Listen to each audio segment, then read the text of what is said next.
Okay, phone overheated. We used to have problems with the phones dying because of the cold, and now we have a problem with the phones overheating.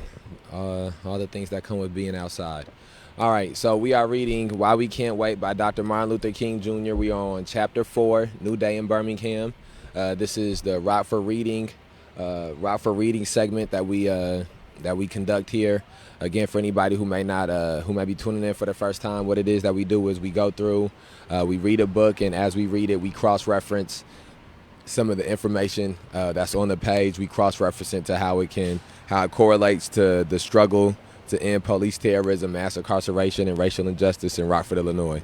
I want to start this off by saying justice. We came out here October 3rd, after on October 2nd, Tyrus Jones was shot by the Rockford Police Department while he was running away. So we want to continue to say justice for Tyrus. We stayed here throughout January 5th when Denzel Duvant was beat while handcuffed at the hands of the Rockford Police Department. So we want to say justice for Denzel. And then on April 10th and on April 11th, there were two more incidents of police terrorism. On April 10th, Fausto Guaitiga was murdered inside of his home by Winnebago County Sheriff deputies. So we want to say justice for Faustin. And Jose Gonzalez Jr. was shot while running away by a Rockford Police Department officer. So we want to say justice for Jose. Okay, we're on page 61. New Day in Birmingham. On Wednesday, April 3rd, 1963, the Birmingham New. Before I get into this, if there's any problems with audio or any problems with hearing, just say it in the comments and we'll address it. Chapter 4, New Day in Birmingham. On Wednesday, April 3rd, 1963, the Birmingham News appeared on the stands. Its front page bright with the color drawing showing a golden sun rising over the city. It was captioned, quote, "New Day Dawns for Birmingham," end quote, and celebrated Albert Boutwell's victory in the runoff vote for mayor. The golden glow of racial harmony, the headline implied, could now be expected to descend on the city. As events were to show, it was indeed a new day for Birmingham, but not because Boutwell had won the election. For all the optimism expressed in the press and elsewhere, we were convinced that Albert Boutwell was, in Fred Shuttleworth's apt phrase, quote, "just a dignified Bull Connor," end quote. We knew that the former state senator and lieutenant governor had been the principal author of Alabama's pupil placement law and was a consistent supporter of segregationist views. His statement a few days after the election that, quote, "we citizens of Birmingham respect and understand one another," end quote, showed that he understood nothing about 2/5 of Birmingham citizens, to whom even polite segregation was no respect.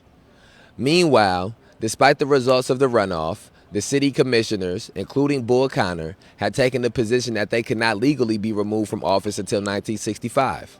They were going to the courts to defend their position and refused in the interim to move out of their city hall offices.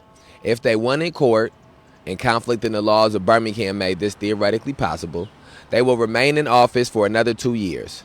If they lost, their terms would still not expire until April 15th, the day after Easter. In either case, we were committed to enter the situation in a city which was operating literally under two governments. We had decided to limit the first few days' efforts to sit-ins. Being prepared for a long struggle, we felt it best to begin modestly with the limited number of arrests each day. By rationing our energies in this manner, we would help toward the build-up and drama of a growing campaign. The first demonstrations were, accordingly, not spectacular, but they were well organized.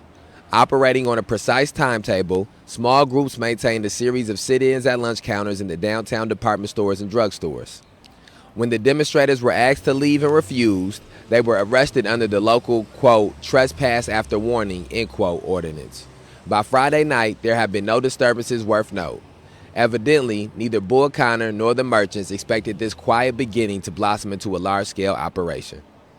And so right there we hear how just recently me and Ari were both arrested for, quote, "criminal trespassing," end quote. And so you can see how historically these have been the methods that these institutions have used in an effort to try to quiet the voice of the protest, to quiet the voice of demonstrators, to quiet the voice of movements. And so it's important when we know that these things have historically been used as tactics that we don't allow these things to be hindrances to us going forward. Again, these are just old tricks that they're just tricks that they're using out of an old playbook. So let's continue. After the first day, we held a mass meeting, the first of 65 nightly meetings conducted at various churches in the black community. Through these meetings, we were able to generate the power and depth which finally galvanized the entire black community. The mass meetings had a definite pattern, shaped by some of the finest activists in the civil rights movement. Ralph Abernathy, with his unique combination of humor and dedication, has a genius for lifting an audience to heights of enthusiasm and holding it there. When he plants himself behind the lectern, squat and powerful, his round face breaking easily into laughter, his listeners both love and believe him. Wyatt Walker, youthful, lean, and bespectacled, brought his energetic and untiring spirit to our meetings, whose members already knew and admired his dedicated work as a behind-the-scenes organizer of the campaign. There was a special adulation that went out to the fiery words and determined zeal of Fred Shuttlesworth, who had proved to his people that he would not ask anyone to go anywhere he was not willing to lead.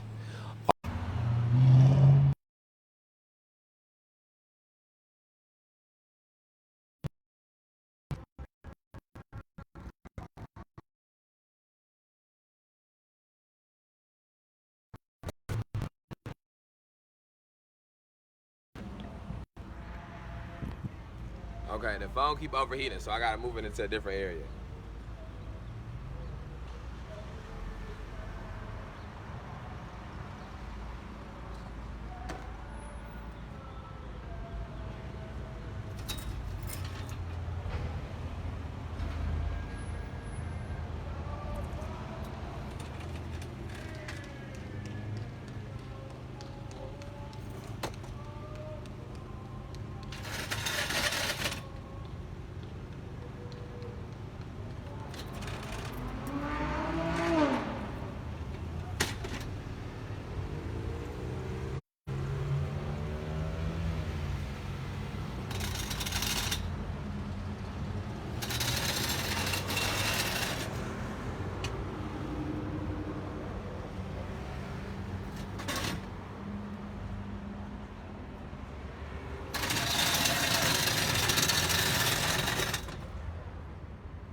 Yeah.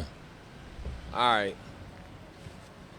All right. I had to move this phone keep on overheating, so I moved into the shade. So hopefully it don't overheat from right here no more.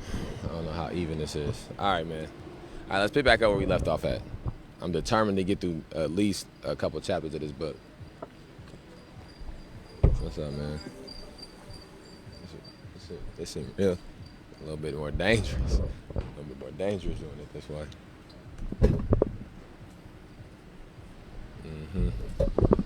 Okay. All right, let's try this again. Let's pick back up where we left off at. Turn the mic up a little bit. Okay, we are on page 63. There was a special adulation that went out to the fiery words and determined zeal of Fred Shuttlesworth, who had proved to his people that he would not ask anyone to go where he was not willing to lead. Although for the first week I was busy on matters that prevented my taking an active part in the demonstrations, I spoke at the mass meetings nightly on the philosophy of nonviolence and its methods. Behind these, quote, regulars, end quote, local speakers appeared from time to time to describe the injustices and humiliation of being a black person in Birmingham, and occasional visitors from elsewhere across the country brought us welcome messages of support. An important part of the mass meetings was the freedom songs. In a sense, the freedom songs are the soul of the movement. They are more than just incantations or clever phrases designed to invigorate a campaign. They are as old as the history of the black people in America. They are adaptations of the songs the slaves sang, the sorrow songs, the shouts for joy, the battle hymns, and the anthems of our movement. I have heard people talk of their beat and rhythm, but we in the movement are as inspired by their words. Quote, woke up this morning with my mind stayed on freedom, end quote, is a sentence that needs no music to make its point. We sing the freedom songs today for the same reason the slaves sang them, because we too are in bondage, and the songs add hope to our determination that, quote, we shall overcome. Black and white together, we shall overcome someday, end quote. I have stood in a meeting with hundreds of youngsters and joined in while they sang, quote, ain't gonna let nobody turn me round, end quote. It is not just a song, it is a resolve. A few minutes later, I have seen those same youngsters refuse to turn around from the onrush of a police dog, refuse to turn around before a pugnacious bull Connor in command of men armed with power hoses. These songs bind us together, give us courage together, and help us to march together. Toward the end of the mass meetings, Abernathy or Shuttlesworth or I would extend an appeal for volunteers to serve in our nonviolent army.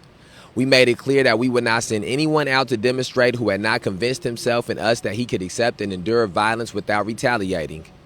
At the same time, we urged the volunteers to give up any possible weapons that they may have on their persons. Hundreds of people responded to this appeal. Some of those who carried penknives, Boy Scout knives, all kinds of knives, had them not because they wanted to use them against the police or other attackers, but because they wanted to defend themselves against Mr. Connor's dogs. We proved to them that we needed no weapons, not so much as a toothpick. We proved that we possessed the most formidable weapon of all, the conviction that we were right. We had the protection of our knowledge that we were more concerned about realizing our righteous aims than about saving our skins. The invitational periods at the mass meetings, when we asked for volunteers, were much like those invitational periods that occur every Sunday morning in black churches, when the pastor projects the call to those present to join the church. By 20s and 30s and 40s, people came forward to join our army. We did not hesitate to call our movement an army, but it was a special army, with no supplies but its sincerity, no uniform but its determination, no arsenal except its faith, no currency but its conscience. It was an army that would move but not maul. It was an army that would sing but not slay. It was an army that would flank but not falter. It was an army to storm bastions of hatred, to lay siege to the fortresses of segregation, to surround symbols of discrimination. It was an army whose allegiance was to God and whose strategy and intelligence were the eloquently simple dictates of conscience. As the meetings continued and as the battle for the soul of Birmingham quickened and caught the attention of the world, the meetings were more crowded and the volunteers more numerous. Men, women, and children came forward to shake hands and then proceeded to the back of the church, where the Leadership Training Committee made an appointment with them to come to our office the following day for screening and intensive training. The focus of these training sessions was the socio-dramas designed to prepare the demonstrators for some of the challenges they could expect to face. The harsh language and physical abuse of the police and the self-appointed guardians of the law were frankly presented, along with the nonviolent creed in action: to resist without bitterness, to be cursed and not reply, to be beaten and not hit back. The SCLC staff members who conducted these sessions played their roles with the conviction born of experience. They included the Reverend James Lawson. Okay, let me take a moment here too. Let's keep reading. And I have read through this part before too. I don't remember where I left off at. I ain't gonna just like stop. But I definitely read through this one before.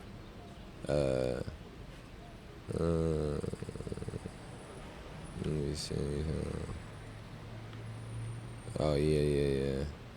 Oh yeah, okay, yeah. That's 74. Dang, I'm really read all this once before. I'm going back a lot. How did I not keep my spot? How did I lose my spot?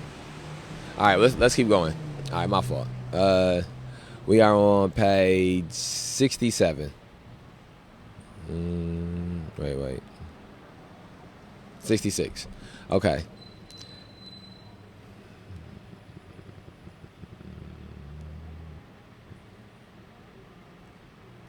The SCLC staff members who conducted these sessions played their roles with the conviction born of experience. They included the Reverend James Lawson, expelled from Vanderbilt University a few years back for his militant civil rights work, and one of the country's leading exponents of the nonviolent credo. The Reverend James Bevel, already an experienced leader in Nashville, Greenwood, and other campaigns, his wife Diane Nash Bevel, who as a student at Fisk had become an early symbol of the young black people's thrust toward freedom, the Reverend Bernard Lee, whose devotion to civil rights dated back to his leadership of the student movement at Alabama State College, the Reverend Andy Young, our able and dedicated program director, and Dorothy Cotton, director of our ongoing citizenship education program, who also brought her rich talent for song to the heart of the movement. Not all who volunteered could pass our strict test for service as demonstrators, but there was much to be done over and above the dramatic act of presenting one's body in the marches. There were errands to be run, phone calls to be made, typing so many things. If a volunteer wasn't suited to march, they were utilized in one of a dozen other ways to help the cause. Every volunteer was required to sign a commitment card. I had planned to submit myself to imprisonment 2 or 3 days after our demonstrations began. It didn't take long after returning to Birmingham, however, to recognize the existence of a problem that made it unwise and impractical for me to go to jail before something had been done to solve it. We had been forced to change our timetable twice.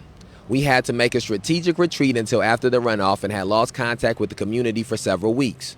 We had to return now to a city whose political power structure was divided. We had returned to find that our own people were not united. There was tremendous resistance to our program from some of the black ministers, businessmen, and professionals in the city. This opposition did not exist because these black people did not want to be free. It existed for several other reasons. The black people in Birmingham, like the black people elsewhere in this nation, have been skillfully brainwashed to the point where they had accepted the white man's theory that they, as black people, were inferior. They wanted to believe that they were equal of any man, but they didn't know where to begin or how to resist the influences that had conditioned. Internet.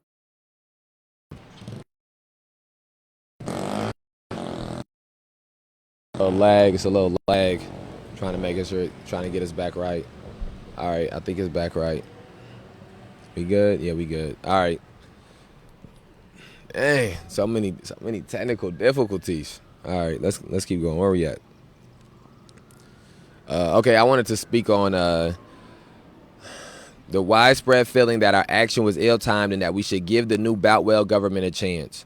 That's something that's been reiterated. It was reiterated after Biden and Harris won, where people were saying a chance locally. Were saying that you got to give these new aldermen, these black women aldermen who have been elected, a chance. And again, it is that our job, as at least if you are trying to wage this struggle on the outside, our job is not to wait until administration proves that they're incompetent, or wait for an administration to prove that they don't care about their constituents, or that they're not trying to provide justice and equity and liberty for people and freedom for people. Our job is to continuously put pressure on them to not be incompetent, to continuously put pressure on them to push for liberty and freedom for their constituents, not to wait until they've done something wrong, or not to wait until they've made some type of mistake and then to push for those things. Let's see.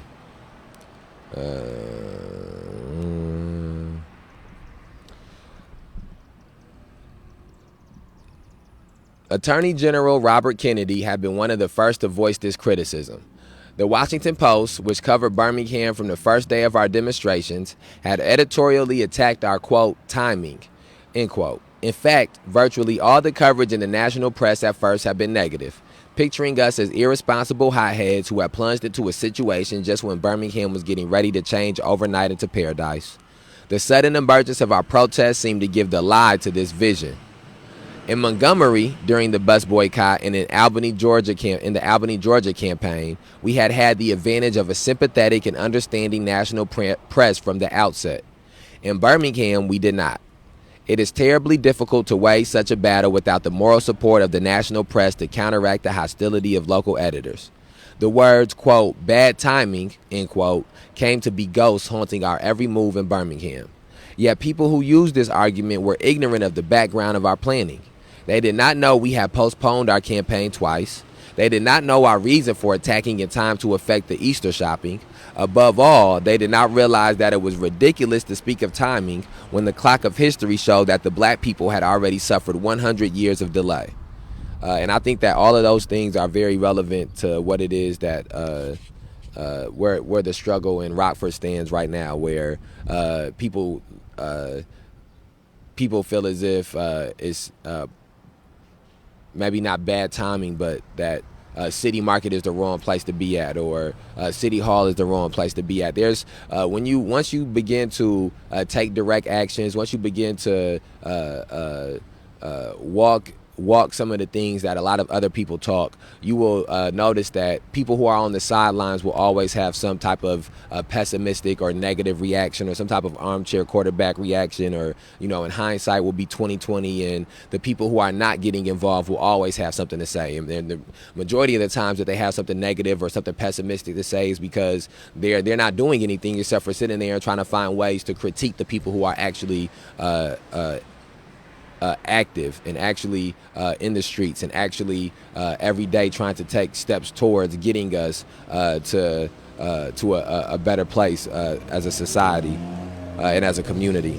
And so I think that it's important that when we currently are facing adversity, whether it be adversity from people who think that they can be doing what we're doing better, or people who think that who agree with maybe some of the ends that we have, but don't agree with the means in which we're going about trying to get those ends. People who are ideologically different from us. Their criticism should not hinder us from continuing forward. The same way that criticism from government and institutions should not hinder us from continuing forward. The same way that these tactics, these false arrests and assaults, these things cannot hinder us from going forward. Because the moment we allow those tactics to hinder us, then they've been successful in the implementing of those tactics. And so it becomes our job. The people who are waging the struggle, the people who are active, our job to defend against those attacks is to not give them life, to not allow them to be successful or to be hindrances. Don't even give them the time of day. Not only were many of the black leaders affected by the administration's position, but they were themselves indulging in a false optimism about what would happen to Birmingham under the new government. The situation had been critical for so many years that, I suppose, these people felt that any change represented a giant step toward the good. Many truly believed that once the influence of Bull Connor had faded, everything was going to be all right. Another reason for the opposition within the black community was resentment on the part of some groups and leaders because we had not kept them informed about the date we planned to begin or the strategy we would adopt. They felt that they were being pulled in on something they had no part in organizing. They did not realize that, because of the local political situation, we had been forced to keep our plans secret.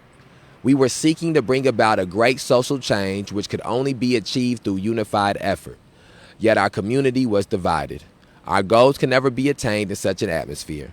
It was decided that we would conduct a whirlwind campaign of meetings with organizations and leaders in the black community to seek to mobilize every key person and group behind our movement. Along with members of my staff, I began addressing numerous groups representing a cross-section of our people in Birmingham. I spoke to 125 business and professional people at a call meeting in the Gatson building. I talked to a gathering of 200 ministers. I met with many smaller groups during a hectic one-week schedule.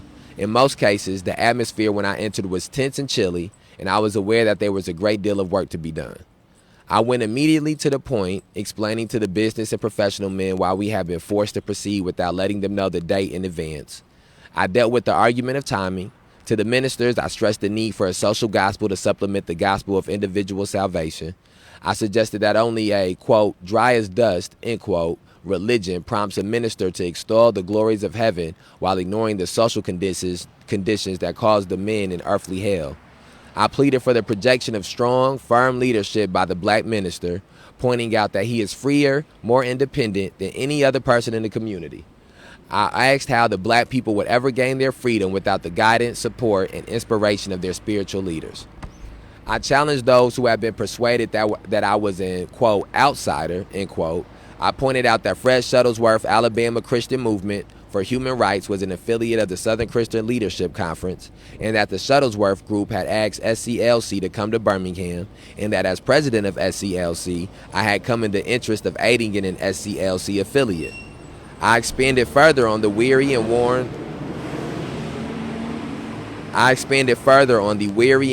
quote, outsider, end quote, charge, which we have faced in every community where we have gone to try to help.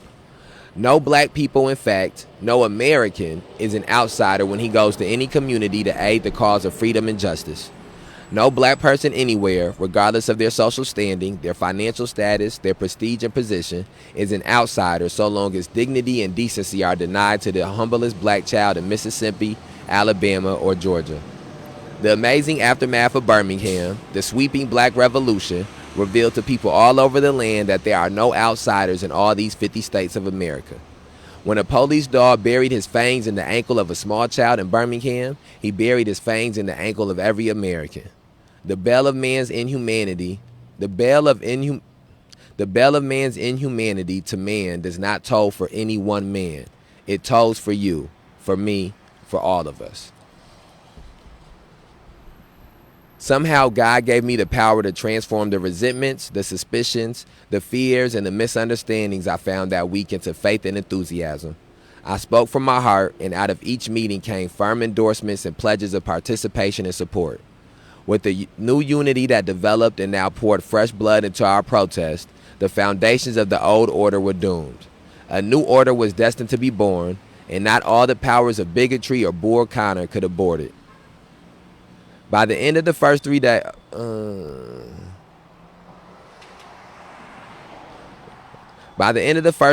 of lunch counter sit-ins, there have been 35 arrests. On Saturday, April 6th, we began the next stage of our crusade with the March on City Hall. Carefully selected and screened, the first wave of demonstrators conducted themselves exactly as they have been trained to do. They marched in orderly files of 2, without banners or band or singing. When they reached the point, 3 blocks from their goal, where Bull Connor's officers loomed in their path, they stood silently by as their leaders politely but firmly refused to obey Connor's orders to disperse. Thereupon, 42 were arrested for, quote, parading without a permit, end quote. And then again, we've been out here, that's been something that has been an issue at City Hall. There's a sign on City Hall now that says there can be no protest in the area of City Hall without a permit. And again, this permit, the reason that they're trying to use this permit is to have control over whatever the demonstration or the protest is. And so, permit is, short for permission.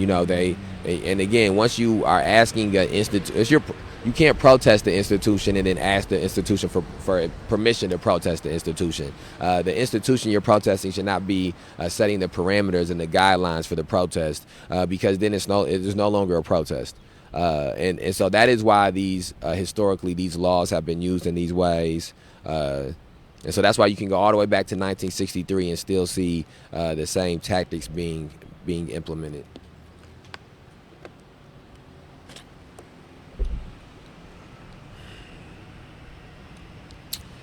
They were escorted with amazing politeness into the paddy wagons, and they, in turn, allowed themselves to be led without resisting, singing freedom songs on the way to jail. The sidewalks were lined with cheering black people, singing and lustily applauding their jail-bound heroes, for this is exactly what they were in the eyes of their neighbors and friends. Something was happening to the black people in this city, just as something revolutionary was taking place in the mind, heart, and soul of black people all over America. From then on, the daily demonstrations grew stronger.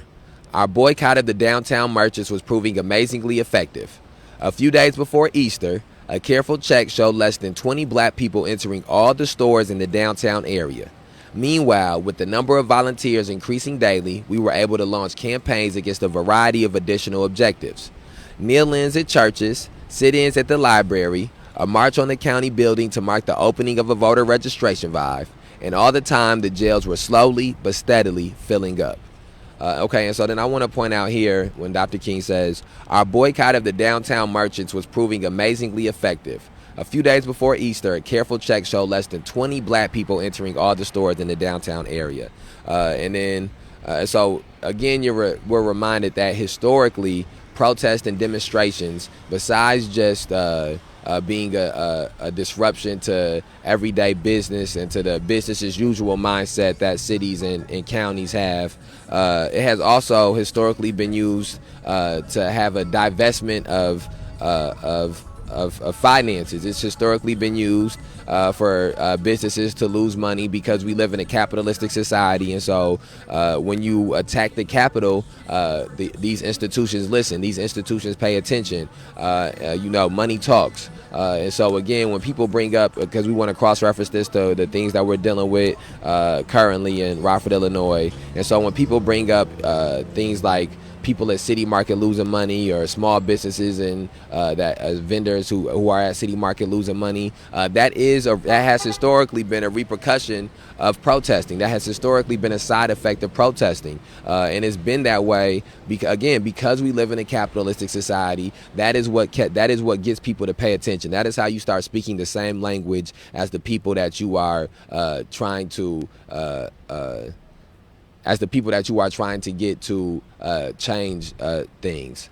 So we have to speak the same language as the city of Rockford, and the city of Rockford speaks a language of capital. We have to speak the same language as the Rockford Police Department, as the county board, and they speak the language of capital. And if you don't believe it, see how many things that they vote on that are around money when they have these city council meetings.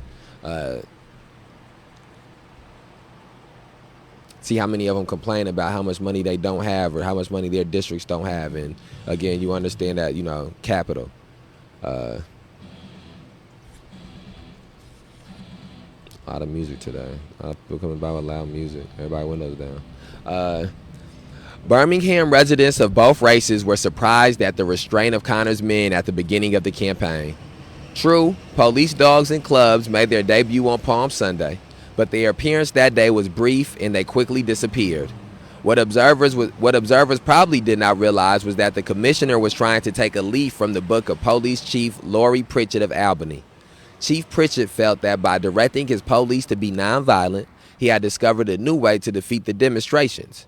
Mr. Connor, as it developed, was not to adhere to nonviolence long.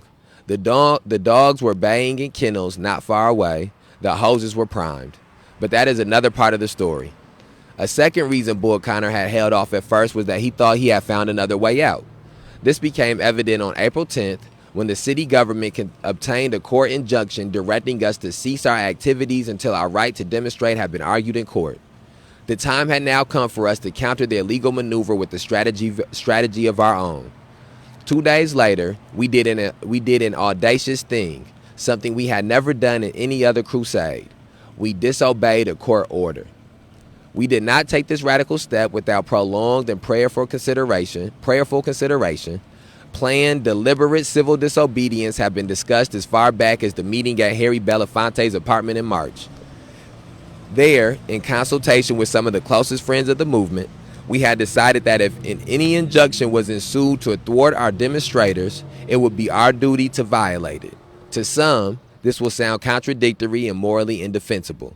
We, who contend for justice and who oppose those who will not honor the law of the Supreme Court and the rulings of federal agencies, were saying that we would overtly violate a court order.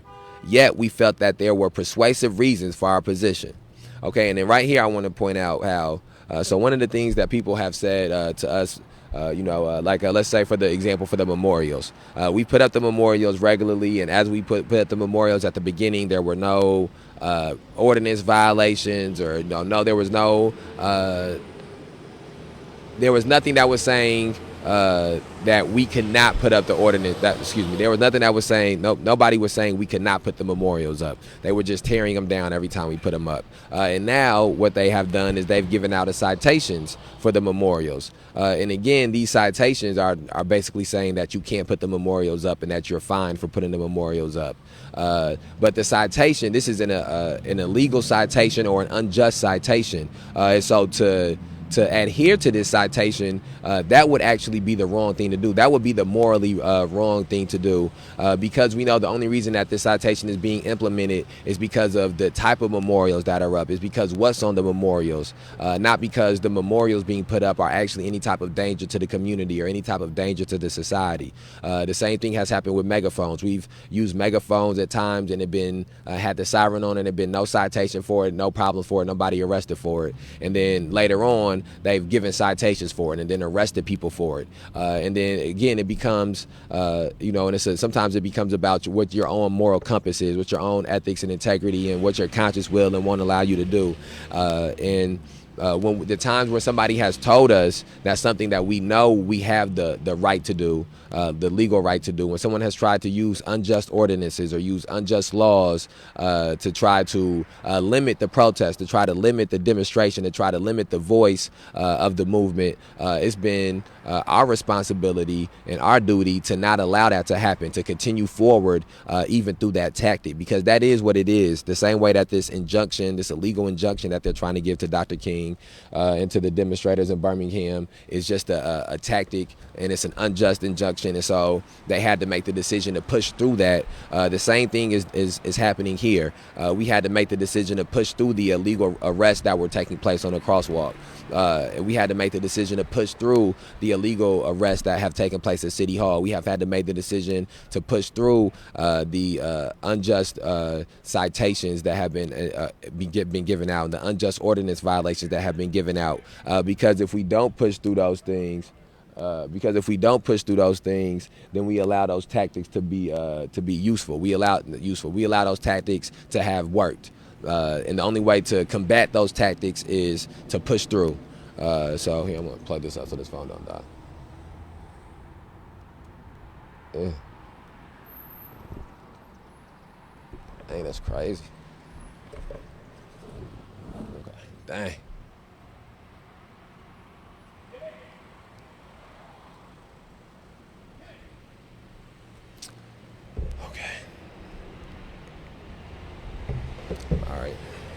All right, let's get back to it.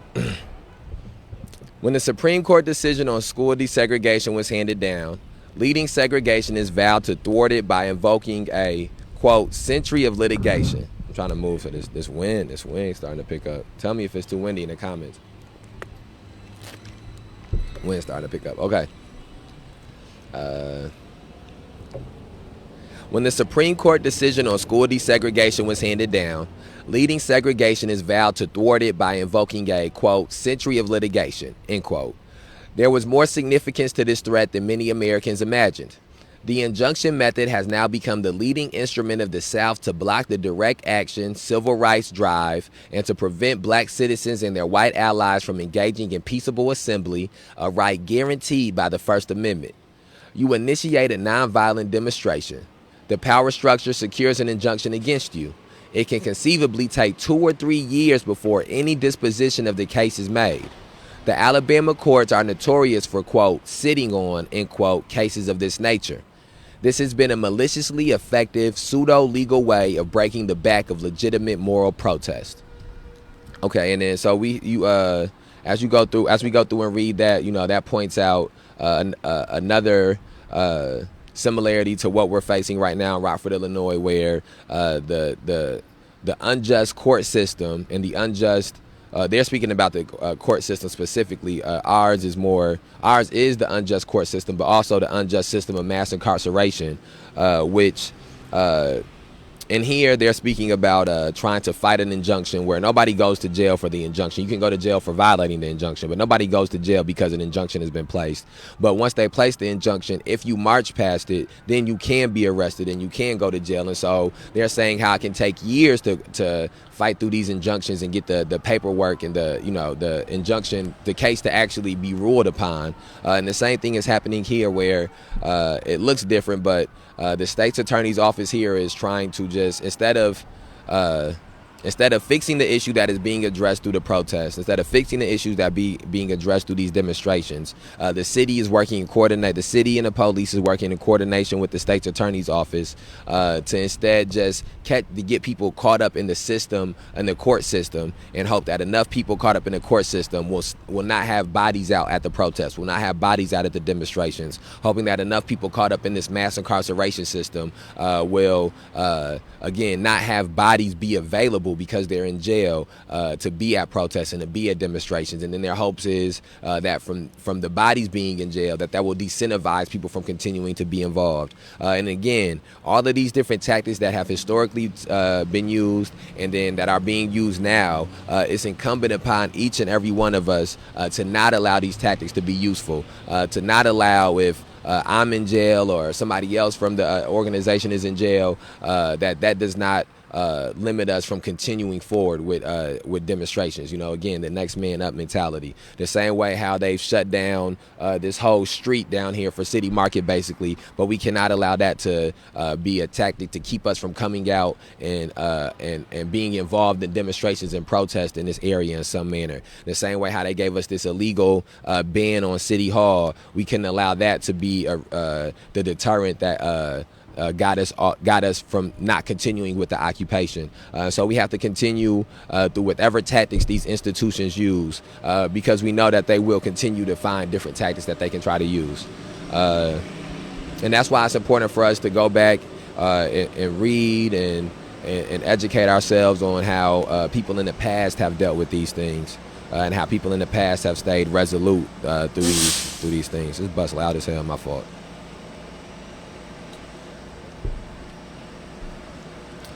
All right, we're on the bottom of page 77, Why We Can't Wait by Dr. Martin Luther King Jr. We had anticipated that this procedure would be used in Birmingham. It had been invoked in Montgomery to outlaw our carpool during the bus boycott. It had destroyed the protest movement in Talladega, Alabama. It had torpedoed our effort in Albany, Georgia. It had routed the NAACP from the state of Alabama. We decided, therefore, knowing well what the consequences would be and prepared to accept them, that we had no choice but to violate such an injunction. When the injunction was issued in Birmingham, our failure to obey it bewildered our opponents. They did not know what to do. We did not hide our intentions. In fact, I announced our plans to the press, pointing out that we were not anarchists advocating lawlessness, but that it was obvious to us that the courts of Alabama had misused the judicial process in order to perpetuate injustice and segregation. Consequently, we could not, in good conscience, obey their findings. I intended to be one of the first to set the example of civil disobedience. 10 days after the demonstrations began, between 400 and 500 people had gone to jail. Some had been released on bail, but about 300 remained. Now that the job of unifying the black community had been accomplished, my time had come. We decided that Good Friday, because of its symbolic significance, would be the day that Ralph Abernathy and I would present our bodies as personal witnesses in this crusade. Soon after we announced our intention to lead a demonstration on April 12th and submit to arrest, we received a message so distressing that it threatened to ruin the movement. Late Thursday night, the bondsman who had been furnishing bail for the demonstrators notified us that he would be unable to continue. The city had notified him that his financial assets were insufficient. Obviously, this was another move on the part of the city to hurt our cause. It was a serious blow. We had used up all the money we had on hand for cash bonds. There were our people in jail for whom we had a moral responsibility. 50 more were to go in with Ralph and me. This would be the largest single group to be arrested to date. Without bail facilities, how could we guarantee their eventual release? Good Friday morning, early, I sat in room 30 of the Gatton Motel discussing this crisis with 24 key people. As we talked, a sense of doom began to pervade the room. I looked about me and saw that, for the first time, our most dedicated and devoted leaders were overwhelmed by a feeling of hopelessness. No one knew what to say, for no one knew what to do. Finally, someone spoke up, and as he spoke, I could see that he was giving voice to what was on everyone's mind. Quote, "Martin," he said, end quote, "this means you can't go to jail. We need money. We need a lot of money. We need it now. You are the only one who has the contacts to get it. If you go to jail, we are lost. The Battle of Birmingham is lost. End quote. I sat there, conscious of 24 pairs of eyes. I thought about the people in jail. I thought about the Birmingham black people already lining the streets of the city, waiting to see me put into practice what I had so passionately preached. How could my failure now to submit to arrest be explained to the local community? What would be the verdict of the country about a man who had encouraged hundreds of people to make a stunning sacrifice and then excused himself? Then my mind began to race in the opposite direction. Suppose I went to jail. What would happen to the 300? Where would the money come from to assure their release? What would happen to our campaign? Who would be willing to follow us into jail, not knowing when or whether he would ever walk out once more into Birmingham sunshine? I sat in the midst of the deepest quiet I have ever felt, with 24 others in the room. There comes a time in the atmosphere of leadership when a man surrounded by loyal friends and allies realizes he has to come face to face with himself. I was alone in that crowded room. I walked to another room in the back of the suite and stood in the center of the floor. I think I was standing also at the center of all that my life had brought me to be. I thought of the 24 people waiting in the next room. I thought of the 300 waiting in prison. I thought of the Birmingham black community waiting. Then my mind leaped beyond the Gatton Motel, past the city jail, past city lines and state lines, and I thought of 20 million black people who dreamed that someday they might be able to cross the Red Sea of injustice and find their way to the promised land of integration and freedom. There was no more room for doubt. I pulled off my shirt and pants, got into work clothes, and went back to the other room to tell them I had decided to go to jail. Quote, I don't know what will happen. I don't know where the money will come from, but I have to make a faith act, end quote. I turned to Ralph Abernathy. Quote, I know you want to be in your pulpit on Easter Sunday, Ralph, but I am asking you to go with me, end quote. As Ralph stood up without hesitation, we all linked hands, and 25 voices in room 30 at the Gatton Motel in Birmingham, Alabama chanted the battle hymn of our movement. Quote, we shall overcome, end quote. We rode from the motel to the Zion Hill Church, where the march will begin. Many hundreds of black people had turned out to see us, and great hope grew within me as I saw those faces smiling approval as we passed. It seemed that every Birmingham police officer had been sent into the area. Leaving the church, where we were joined by the rest of our group of 50, we started down the forbidden streets that lead to the downtown sector. It was a beautiful march. We were allowed to walk farther than the police had ever permitted before. We walked for 7 or 8 blocks. All along the way, the black people lined the streets. We were singing, and they were joining in. Occasionally, the singing from the sidewalks was interspersed with bursts of applause. As we neared the downtown area, Bull Connor ordered his men to arrest us.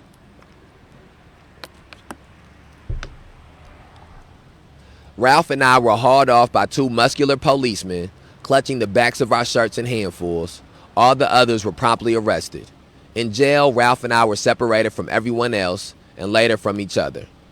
Okay, let me, and I was going through, I like to stop periodically and expound upon some of the things that are being read. And so I guess I sort of want to just speak about the type of courage and the type of willpower that it takes to, in this moment that Dr. King was speaking about not knowing what would happen, but knowing that he had to make a faith act.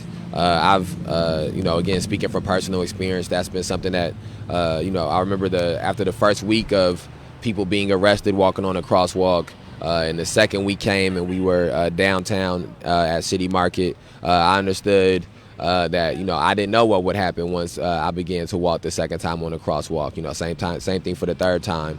The same thing, each time that we're out here, every night, they do the raids at 4 o'clock in the morning, and they've done these arrest warrants at random points in time in which one time I was walking to the gas station, got arrested. One time we went to a police district to pick up items that had been stolen from us, and a warrant was out and I was arrested.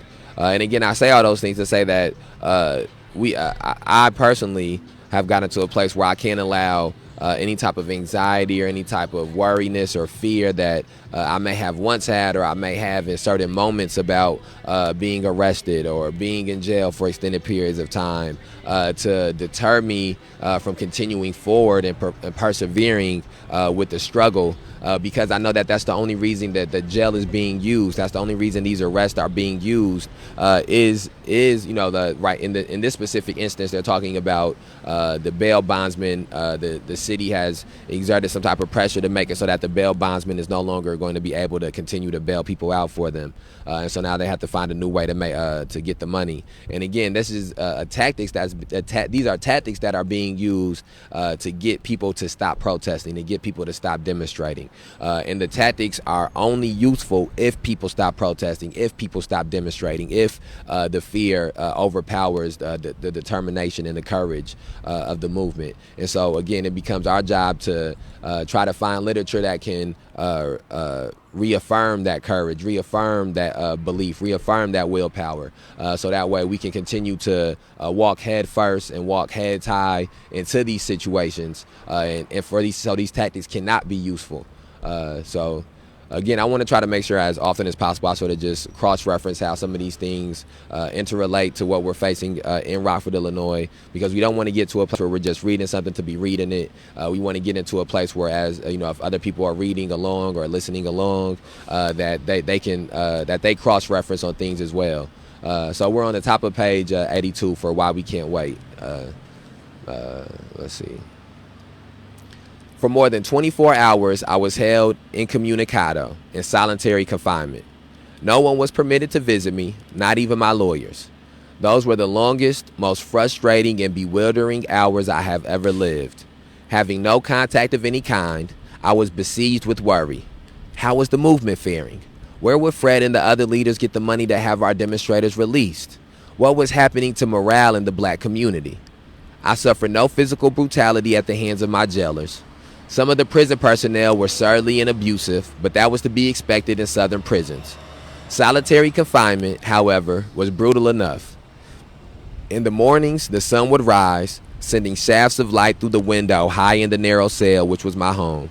You will never know the meaning of utter darkness until you have lain in such a dungeon, knowing that the sunlight is streaming overhead and still seeing only darkness below. You might have thought I was in the grip of a fantasy brought on by worry. I did worry, but there was more to the blackness than a phenomenon conjured up by a worried mind. Whatever the cause, the fact remained that I could not see the light. When I had left my Atlanta home, and let me speak on that. This is a very, let this truck go by, truck loud. I think this is a very, this fire truck go by, it's loud too. A lot of loud cars.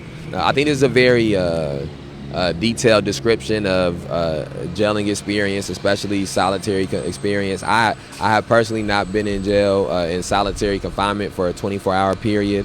I was in there for a 13 hour period, maybe like an 8-hour period. So I have not been in there for a 24-hour period. There have been other people who have been arrested in the midst of these demonstrations going on in Rockford, Illinois, who have been in solitary for upwards of 24 hours, some longer than that. I do believe. And again, that is another tactic that's used for demoralizing. So that way, when the person gets out, they can be second guessing and third guessing whether they want to continue on with doing these things when they know that the result could be them inside of a cell for 24 hours by themselves and not seeing any type of light. And again, it just lets you know that the inhumaneness of jail. This is in 1963 where Dr. King is talking about the inhumaneness of being inside of this jail. And here we are in 2021 where the jails and prisons have quadrupled, more than quadrupled to the not only the inhumaneness that they had, but also the amount of people that are locked inside of these things. And so even though this specific book is not about ending of mass incarceration and it's not about mass incarceration specifically, we can still see how historically mass incarceration has been used. Dr. King is not being jailed to keep the community safer. King is not being jailed to keep a victim safer. Dr. King is being jailed for political reasons. And so we can see how mass incarceration has historically been used, not for keeping community safer, not for keeping people safer, but for keeping the status quo at the place in which it's at. Okay, top of page 83. When I had left my Atlanta home some days before, my wife, Coretta, had just given birth to our fourth child. As happy as we were about the new little girl, Coretta was disappointed that her condition would not allow her to accompany me. She had been my strength and inspiration during the terror of Montgomery. She had been active in Albany, Georgia, and was preparing to go to jail with the wives of other civil rights leaders there just before the campaign ended. Now, not only was she confined to our home, but she was denied even the consolation of a telephone call from her husband. On the Monday following our jailing, she decided she must do something. Remembering the call that John Kennedy had made to her when I was jailed in Georgia during the 1960 election campaign, she placed a call to the president. What's up, my man? How you doing, bruh? You remember me? You look familiar. Stay safe.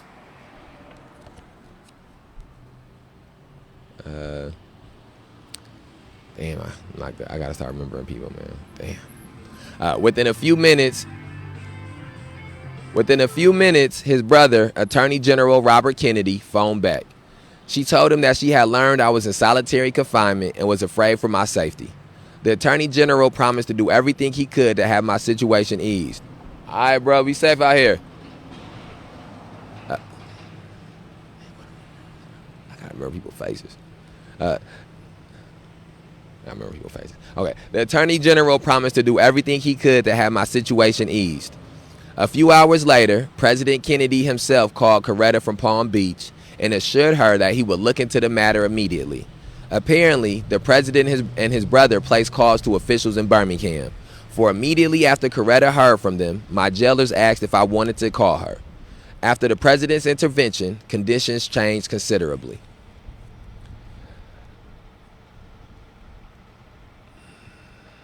Meanwhile, on Easter Sunday afternoon, two of our attorneys, Orzel Billingsley and Arthur Shores, have been allowed to visit me. They told me that Clarence B. Jones, my friend and lawyer, will be coming in from New York the following day. When they left, none of the questions tormenting me had been answered. But when Clarence Jones arrived the next day, before I could even tell him how happy I was to see him, he said a few words that lifted 1,000 pounds from my heart. Quote, Harry Belafonte has been able to raise $50,000 for bail bonds. It is available immediately. And he says that whatever else you need, he will raise it. End quote. I found it hard to say what I felt. Jones's message had brought me more than relief from the immediate concern about money, more than gratitude for the loyalty of friends far away, more than confirmation that the life of the movement cannot be snuffed out. What silenced me was a profound sense of awe. I was aware of a feeling that had been present all along below the surface of consciousness, pressed down under the weight of concern for the movement. I had never truly been in solitary confinement. God's companionship does not stop at the door of a jail cell. I don't know whether the sun was shining at that moment, but I know that once again, I could see the light. Okay, and now we're going to begin Chapter 5. Chapter 5 is entitled Letter from Birmingham Jail. Letter from Birmingham Jail is one of Dr. King's, audibly at least, it's one of Dr. King's most notable speeches. I don't know if speech is the right word. You know, it's not a speech, it's a letter, but he does later on read this letter, and it is recorded, and you can listen to it on YouTube. I'll just listen to this letter from Birmingham Jail yesterday. It's probably, letter from Birmingham Jail is probably one of the most listened to speeches for me personally. Every time I listen to it, I pull some information from it that I didn't pull on previous listens. Every time I listen to it, I get more understanding that I didn't have in previous listens, and so I think it's something that you can't listen to enough times, especially, or read enough times, especially especially if you are involved in the movement at a certain capacity. So I'm going to go through and read it, but I would encourage everybody. I would encourage everybody to get this book. Why We Can't Wait. I'm gonna try to get through this in this next couple of days or so. And if anybody wants to come and get the copy from down here, feel free to. But I wanted to say that the letter from Birmingham jail last year, just as I was speaking about walking on the crosswalk multiple times and getting arrested the first time and then going and doing it the second and the third time, with the understanding that I knew I had the right to do it, but that I may be penalized for exercising that right. Listening to a letter from Birmingham jail gave me confidence and gave me belief, and it reinstilled faith at times when I may have had moments of doubt, or when I may have had moments of weariness. This re-energized me, and so I think that it's I just wanted to say those things to give some type of context to it and to say my personal experience with it. But here we go. We're on Chapter 5, Letter from Birmingham Jail, Why We Can't Wait, by Dr. Martin Luther King Jr. April 16th, 1963. My dear fellow clergymen, while confined here in the Birmingham City Jail, I came across your recent statement calling my present activities, quote, unwise and untimely, end quote. Seldom do I pause to answer criticism of my work and ideas. If I sought to answer all the criticisms that cross my desk, my secretaries would have little time for anything other than such correspondence in the course of the day, and I would have no time for constructive work. But since I feel that you are men of genuine goodwill and that your criticisms are sincerely set forth, I want to try to answer your statement in what I hope will be patient and reasonable terms. And then I want to try to make sure I'm even through this, even though I think it's eloquently and beautifully written, I still want to interject and speak about how some of these things correlate or cross-reference to what we're dealing with now. And that's been something that because he's speaking about people who people who are criticizing him that he's addressing here are people who would say that they believe that segregation should end. They believe that black people should have equality. They just don't agree with the methods in which he's using to get it. They don't agree with the timing in which he's using to get it. And so that's something that we are facing here in Rockford, Illinois at the moment, in which there are organizations and there are groups and there are individuals and collections of people who may agree with the idea of trying to end police terrorism, mass incarceration, and racial injustice, but they don't agree with the methods that we're taking. They don't agree with the tactics that we're taking. They don't agree with the ideology or the timing in which we have at the moment. And so I think that it is again a time. Certain people are not worth taking the time to address because they are only bringing these issues up to cause division. They're only bringing these issues up for attention. But then you also have another sect of people who genuinely who genuinely may present these criticisms, who genuinely may present these differences of opinion, these differences of ideology. And so to me, for those are people that we want to take the time to address. Those are people that we want to take the time to loud ass truck. Those are people that we want to take the time to address, and we want to take the time to answer. And so I have done my best, and we as an organization have done our best when it is people who are presenting actual constructive criticism, when it is people who are not just trying to be divisive, people who are not just trying to get attention. We have taken our time to try to address those things. And one of the reasons is because of the letter from Birmingham jail, and because of I believe that sometimes in addressing criticism, you can get people who are critics to become people who are believers, or people who are who agree with you. So here, let's continue. What's the opposite of a critic? I don't know what the opposite of a critic is. I don't think it's fan, but I don't know. I think I should indicate why I am here in Birmingham, since you have been influenced by the view which argues against, quote, outsiders coming in, end quote. I have the honor of serving as president of the Southern Christian Leadership Conference, an organization operating in every southern state with headquarters in Atlanta, Georgia. We have some 85 affiliated organizations across the South, and one of them is the Alabama Christian Movement for Human Rights. Frequently, we share staff, educational and financial resources with our affiliates. Several months ago, the affiliate here in Birmingham asked us to be on call to engage in a nonviolent direct action program if such were deemed necessary. We readily consented, and when the hour came, we lived up to our promise. So I, along with several members of my staff, am here because I was invited here. I am here because I have organizational ties here. But more basically, I am in Birmingham because injustice is here. Just as the prophets of the 8th century BC left their villages and carried their, quote, thus saith the Lord, end quote, far beyond the boundaries of their hometowns, and just as the Apostle Paul left his village of Tarsus and carried the gospel of Jesus Christ to the far corners of the Greco-Roman world, so am I compelled to carry the gospel of freedom beyond my own hometown. Like Paul, I must constantly respond to the Macedonian call for aid. Moreover, I am cognizant of the interrelatedness of all communities and states. I cannot sit idly by in Atlanta and not be concerned about what happens in Birmingham. Injustice anywhere is a threat to justice everywhere. We are caught in an inescapable network of mutuality, tied in a single garment of destiny. Whatever affects one directly affects all indirectly. Never again can we afford to live with the narrow, provincial, quote, outside agitator, end quote, idea. Anyone who lives inside the United States can never be considered an outsider anywhere within its bounds. And so on here, I want to speak on a few of the things that he touched on. I cannot sit. Moreover, I am cognizant of the interrelatedness of all communities and states. And I will make that same type of statement for the city of Rockford. I think that we have to become more cognizant of the interrelatedness of the different communities and the different neighborhoods and the different individuals and families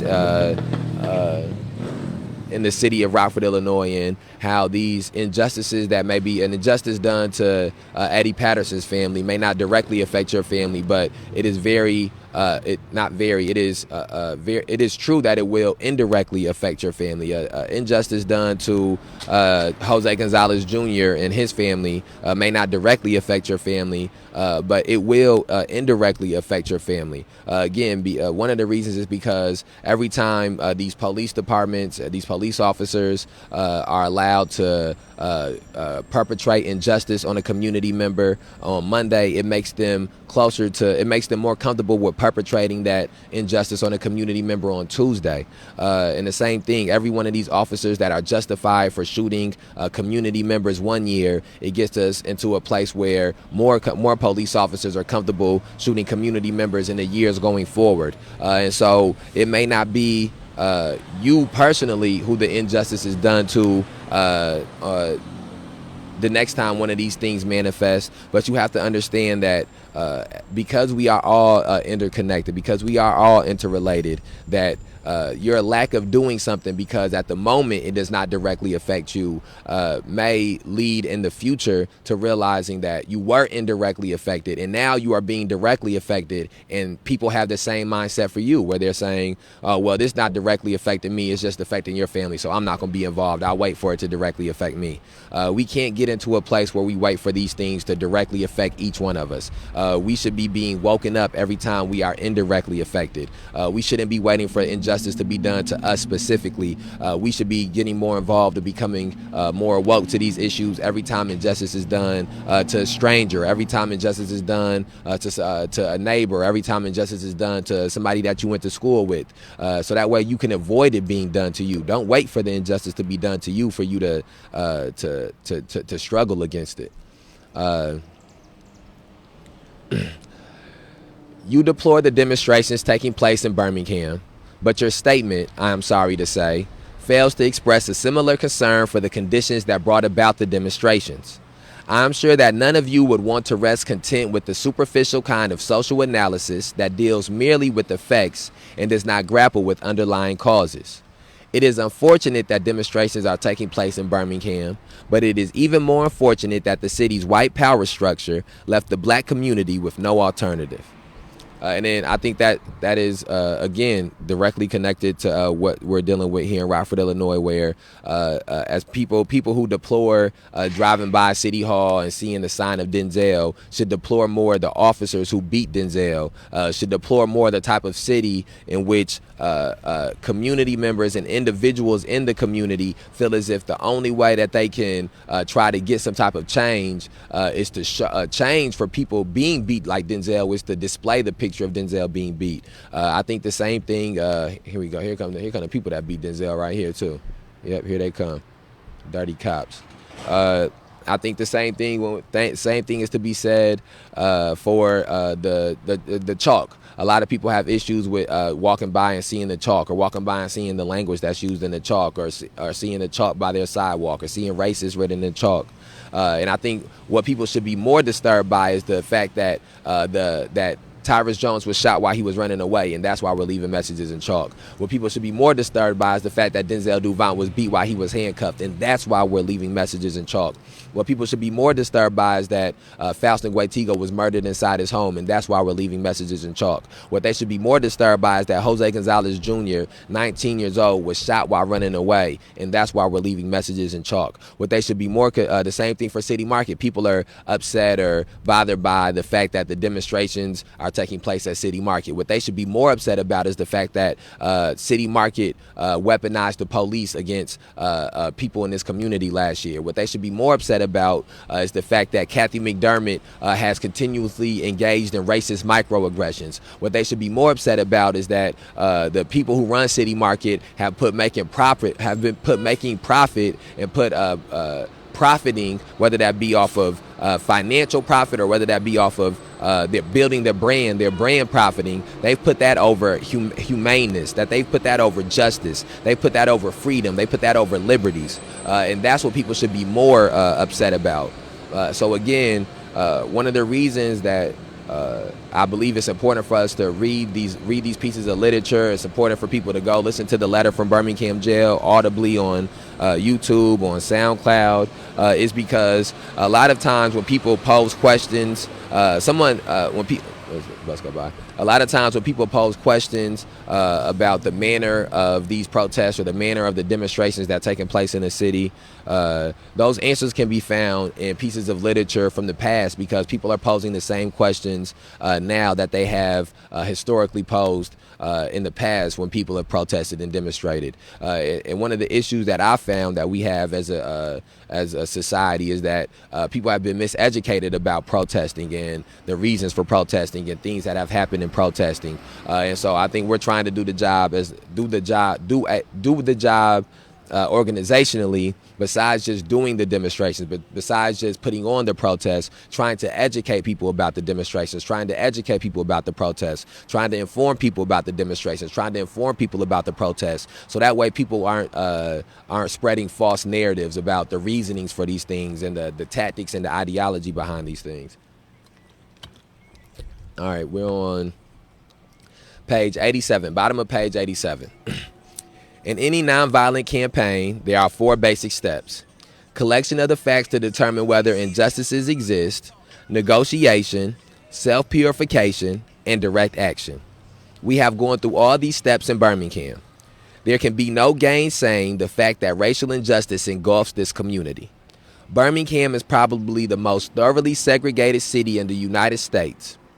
And then I want to cross-reference that by saying, if you look up the RPS 205 school district versus People Who Cares lawsuit, in the lawsuit, you will see where it says that the Rockford Public School District 205 may have had one of the most segregated school districts in American history. So the same type of segregation that was going on in the community of Birmingham, Rockford, Illinois in Illinois, in the north, has historically dealt with that type of segregation educationally. And the reason that they dealt with that type of segregation educationally was because the community was segregated to that extent. And so again, we cannot allow ourselves, because segregation is not seen in the same manner that it was in the 20th century, or because it's not spoken in the same manner as it was in the 20th century, or because it does not appear to us in the same manner as it did in the 20th century, to allow ourselves to think that segregation has been remedied, to allow ourselves to think that segregation has been solved or segregation has been eradicated.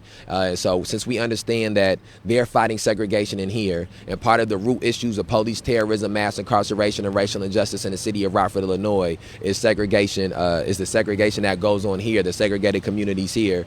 We have to keep that in our minds as we're going forward and trying to solve some of these issues. In any nonviolent campaign, I went through that already. Its ugly record of brutality is widely known. Black people have experienced grossly unjust treatment in the courts. There have been more unsolved bombings of black homes and churches in Birmingham than in any other city in the nation. These are the hard, brutal facts of the case. On the basis of these conditions, black leaders sought to negotiate with the city fathers, but the latter consistently refused to engage in good faith negotiation. Then, last September, came the opportunity to talk with leaders of Birmingham's economic community. In the course of the negotiations, certain promises were made by the merchants. For example, to remove the store's humiliating racial signs. On the basis of these promises, the Reverend Fred Shuttlesworth and the leaders of the Alabama Christian Movement for Human Rights agreed to a moratorium on all demonstrations. As the weeks and months went by, we realized that we were the victims of a broken promise. A few signs, briefly removed, returned. The others remained. As in so many past experiences, our hopes have been blasted, and the shadow of deep disappointment settled upon us. We had no alternative except to prepare for direct action, whereby we will present our very bodies as a means of laying our case before the conscience of the local and the national community. Mindful of the difficulties involved, we decided to undertake a process of self-purification. We began a series of workshops on nonviolence, and we repeatedly asked ourselves, quote, are you able to accept blows without retaliating, end quote? Are you able to endure the ordeal of jail, end quote?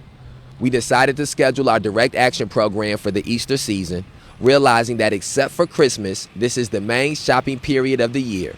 Knowing that a strong economic withdrawal program would be the byproduct of direct action, we felt that this would be the best time to bring pressure to bear on the merchants for the needed change. Okay, and so again, this is something that sort of we've talked about multiple times over as we're reading this.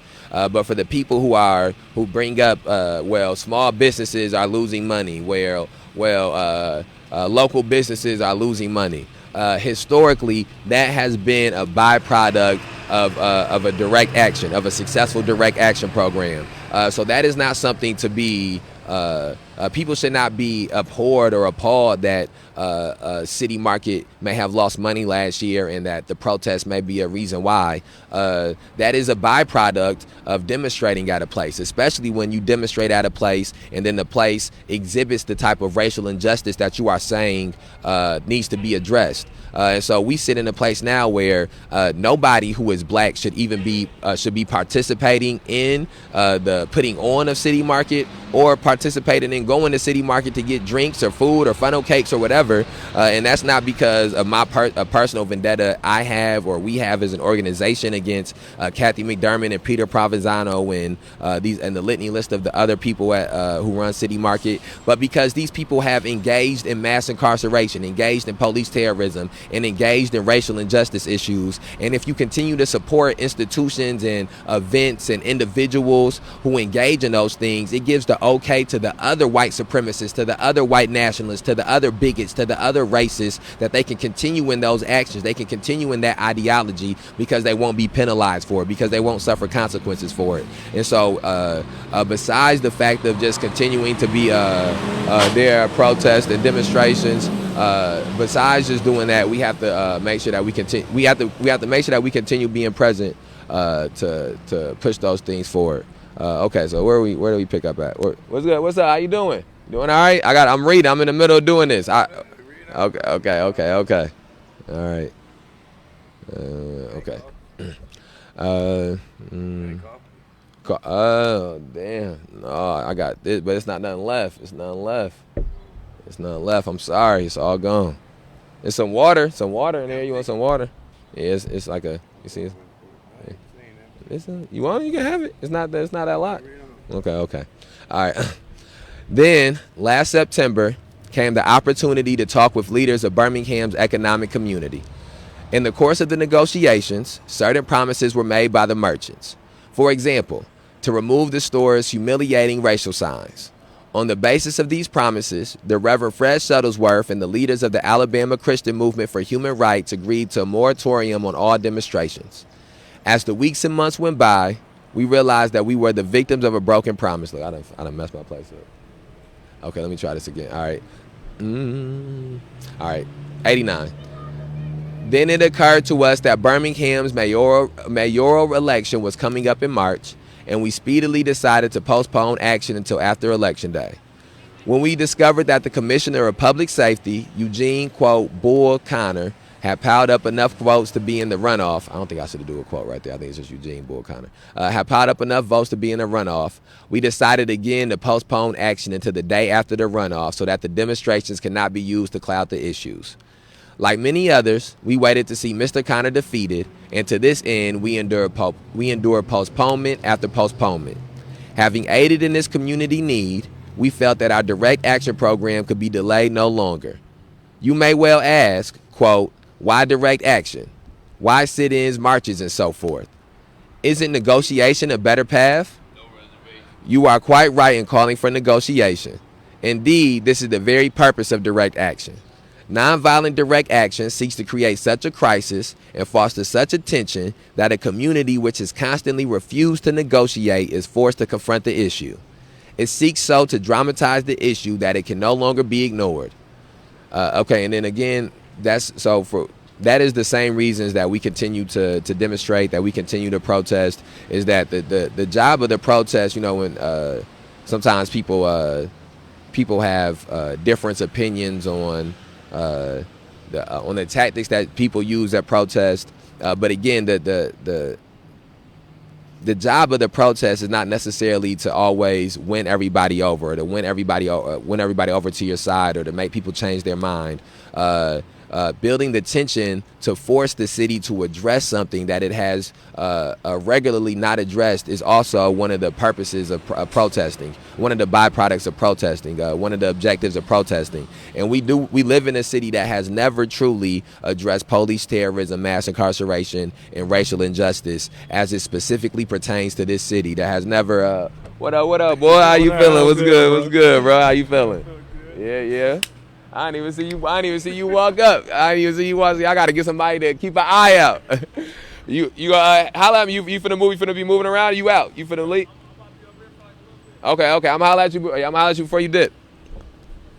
And so, again, this city has never truly dealt with these issues, and so it's our job as an organization to build the tension, to force them to deal with these issues. The chalk builds the tension. The sign of Denzel builds the tension. The being at City Market builds the tension. Being at Food Truck Tuesdays builds the tension. And again, that is, and he's going to speak about the meaning of tension here. So he's saying this better than I can say it. I'm just trying to elaborate and cross-reference how some of these things connect to what we're dealing with. My citing the creation of tension as part of the work of the nonviolent resistor may sound rather shocking, but I must confess that I am not afraid of the word tension. I have earnestly opposed violent tension, but there is a type of constructive, nonviolent tension which is necessary for growth. Just as Socrates felt that it was necessary to create a tension in the mind so that individuals could rise from the bondage of myths and half-truths to the unfettered realm of creative analysis and objective appraisal, so must we see the need for nonviolent gadflies to create the kind of tension in society that will help men rise from the dark depths of prejudice and racism to the majestic heights of understanding and brotherhood. The purpose of our direct action program is to create a situation so crisis-packed that it will inevitably open the door to negotiation. I therefore concur with you in your call for negotiation. Too long has our beloved Southland been bogged down in a tragic effort to live in monologue rather than dialogue. And then I would say the same thing. A lot of people ask us, do you talk to Tom, or have you talked to Tom, or does the mayor speak to you? And I tell people all the time that no, he doesn't, because he has no desire to speak to us. He has no desire to have a dialogue. He only has a desire to have a monologue. That's the reason that he won't have press conferences after these shootings happen. That's the reason why he puts up Facebook posts or, because he has no desire to have a back and forth. It's the reason that he only it's getting crazy. It's getting crazy on this corner. I'm not gonna lie to you. It's getting real crazy on this corner. All right, we just gonna keep going. One of the basic points in your statement is that the action I and my associates have taken in Birmingham is untimely. Some have asked, quote, why didn't you give the new administration time to act, end quote. The only answer that I can give to this query is that the new Birmingham administration must be prodded about as much as the outgoing one before it will act. We are sadly mistaken if we feel that the election of Albert Boutwell as mayor will bring the millennium to Birmingham. While Mr. Boutwell is a much more gentle person than Mr. Connor, they are both segregationists dedicated to the maintenance of the status quo. I have hoped that Mr. Boutwell will be reasonable enough to see the futility of massive resistance to desegregation, but he will not see this without pressure from devotees of civil rights. My friends, I must say to you that we have not made a single gain in civil rights without determined legal and nonviolent pressure. Lamentably, it is an historical fact that privileged groups seldom give up their privileges voluntarily. Individuals may see the moral light and voluntarily give up their unjust posture, but as Reinhold Niebuhr has reminded us, groups tend to be more immoral than individuals. For sure. We know through painful experience that freedom is never voluntarily given by the oppressor. It must be demanded by the oppressed. Frankly, I have yet to engage in a direct action program that was, quote, well-timed, end quote, in the view of those who have not suffered unduly from the disease of segregation. For years now, I have heard the word, quote, wait, end quote. It rings in the ear of every black person with piercing familiarity. This wait has almost always meant never. We must come to see with one of our distinguished jurists that, quote, justice too long delayed is justice denied, end quote. We have waited for more than 340 years for our constitutional and God-given rights. The nations of Asia and Africa are moving with jet-like speed toward gaining political independence, but we still creep at horse and buggy pace toward gaining a cup of coffee at a lunch counter. Perhaps it is easy for those who have never felt the stinging darts of segregation to say, wait.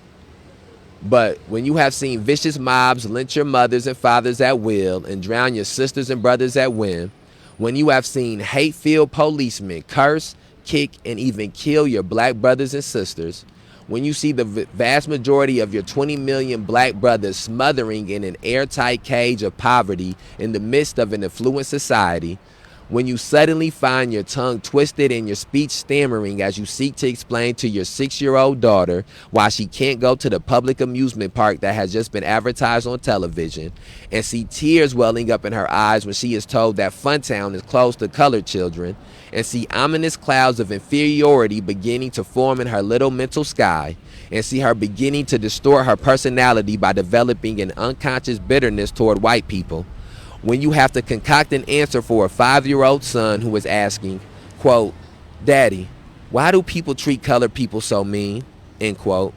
When you take a cross-country drive and find it necessary to sleep night after night in the uncomfortable corners of your automobile because no motel will accept you, when you are humiliated day in and day out by nagging signs reading, quote, white and, quote, colored, end quote, when your first name becomes nigger, your middle name becomes boy, however old you are, and your last name becomes John, and your wife and mother are never given the respected title Mrs., when you are harried day by day and haunted night by night by the fact that you are a black person, living constantly at tiptoe stance, never quite knowing what to expect next, and are plagued with inner fears and outer resentments, when you are forever fighting a degenerating sense of, quote, nobodiness, then you will understand why we find it difficult to wait. There comes a time when the cup of endurance runs over and men are no longer willing to be plunged into the abyss of despair. I hope, sirs, you can understand our legitimate and unavoidable impatience. And so some of the things that he speaks about there are different from the experiences in American society in 2021. But unfortunately, there are very many things that are still very relevant to the black experience in America in 2021.